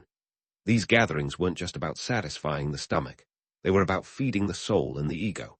It was a stage to display wit, wisdom, and, dare I say, swagger. In a society where reputation could be as fragile as a sake cup, these events were opportunities to shine or falter. A misplaced comment, a poorly timed joke, and you could find yourself on the social sidelines faster than you could say, seppuku. But let's not get carried away with the romanticism of it all. Beneath the layers of silk and the veneer of sophistication lay a complex web of social hierarchies and power plays. Samurai didn't just schmooze for the fun of it. They did it because it was a survival skill. In a world where allegiances could shift with the tides, knowing who to flatter, who to ally with, and who to subtly undermine was as critical as any sword technique. So as the afternoon drifts into evening and the flickering lanterns cast a warm glow over the gathering, remember that every word, every gesture is charged with meaning. This isn't just a party, it's a battlefield of its own kind, where words are weapons and alliances are the spoils of victory. It's a dance as intricate as any sword play, where the stakes are as high as any duel. In this world, the samurai isn't just a warrior. He's a diplomat, an artist, a poet. He moves with the grace of a dancer and the cunning of a strategist, navigating a society where honor and pragmatism walk hand in hand. And while the battles of history may echo with the clash of steel, it's these quieter, subtler moments, the poetry, the ceremonies, the social games, that shape the true heart of the samurai way. As the evening deepens and the conversations flow like the sake being poured, remember that you're not just part of a social ritual. You're part of a rich tapestry of culture and tradition where every interaction weaves a new thread. The life of a samurai is one of constant balance between war and peace, duty and desire, the sword and the scroll. And as you step into the night, the world around you alive with the hum of voices and the scent of incense, know that this is just another chapter in the saga of life in feudal Japan, a story as intricate and enduring as the haikus penned by the warriors themselves. As the evening lanterns flicker out and the echoes of conversation fade, you step away from the social battlefield and head back to the quiet sanctum you call home. Now, don't get swept away by the myth of the samurai's castle-like abode, perched high on a hill, overlooking vast lands. In reality, your home is likely modest, functional, and decidedly less grandiose. Think more cozy cottage than sprawling fortress. But within these walls lies the heart of the samurai's world. Family. Home life for a samurai is a curious mix of warmth and duty, where affection intertwines with obligation. It's a bit like being on perpetual call without the luxury of switching off your phone. Family is everything, not just in the sentimental sense, but as the cornerstone of your social standing and legacy. Lineage isn't just about passing on the family katana or preserving a surname. It's your insurance policy in a cutthroat world where alliances and power are as fleeting as a cherry blossom's bloom. Let's talk about marriage, a cornerstone of this familial web. In the world of the samurai, marriages were often less about love and more about strategic alliances. Here, a wedding could be the difference between a rising tide of fortune or a swift fall from grace. It's like a medieval linked-in connection, only instead of networking over coffee, you're tying your family's fate to another's over a formal ceremony. And love, well, if it happened to blossom, that was just a bonus. Children, of course, are the heirs to this legacy, the ones who'll carry the family banner into the next generation. But don't imagine them running wild, wooden swords in hand, emulating their warrior parent. Samurai children were subject to rigorous training from a young age, learning the arts of war, culture, and etiquette. It's a tough gig, being a mini-samurai, where your playdates could involve archery practice instead of hide-and-seek. The pressure to uphold the family honor is immense, a weighty inheritance that rivals any treasure. Speaking of honor, here's where things get sticky. The samurai's life is steeped in it, a moral currency more valuable than gold. To lose your honor is not just to lose face, it's to lose everything. The pressure to maintain this honor can be suffocating, with the threat of seppuku, ritual suicide, looming large as a way to atone for failure or disgrace. It's a brutal reminder that in this world, reputation isn't just something you have, it's something you must constantly earn and defend. But let's not forget the quieter side of samurai life, the moments of introspection and contemplation that offer respite from the relentless demands of duty. Meditation, particularly the practice of zazen, is a vital part of the samurai's routine. It might seem like a luxury in a world so driven by action, but these moments of stillness are as crucial as any martial drill. They offer clarity, a chance to center oneself amid the chaos, and to reflect on the deeper truths beyond the battlefield. The evening might also involve a touch of personal indulgence, like the reading of poetry or the study of philosophy. These pursuits aren't just about intellectual growth. They're a way to balance the warrior's spirit, to ensure that the sword is wielded not just with strength, but with wisdom. It's a reminder that the samurai isn't just a fighter, but a thinker, a seeker of knowledge, as much as a defender of honor. So what does all this tell us about the samurai? They're more than the sum of their armor and swords, more than the romanticized warriors of legend. They're complex figures, navigating a world where duty and desire, power and peace are in constant tension. Their lives are a testament to the delicate balance between action and reflection, between the demands of the world and the yearnings of the soul. And what can their stories teach us today? Perhaps it's this: that the myth of the samurai isn't just a tale of martial prowess, but a narrative of human struggle, of the quest for honor in a world often lacking it. It reminds us that beneath the armor and the rituals, there are people striving for meaning, grappling with choices that resonate through time. The samurai's legacy is one of courage and complexity, a reminder that the true battles are often fought within. As you settle into the quiet of the evening, the echoes of the day's lessons lingering in the air, consider how this ancient world, with its rituals and responsibilities, still speaks to us. It's a world where every action, every decision, is a thread in the tapestry of history, where the legacy of a single life can weave through generations. And as the night deepens, you might find that the story of the samurai is not just a tale of feudal Japan, but a reflection of the human condition, a story as timeless as the stars above.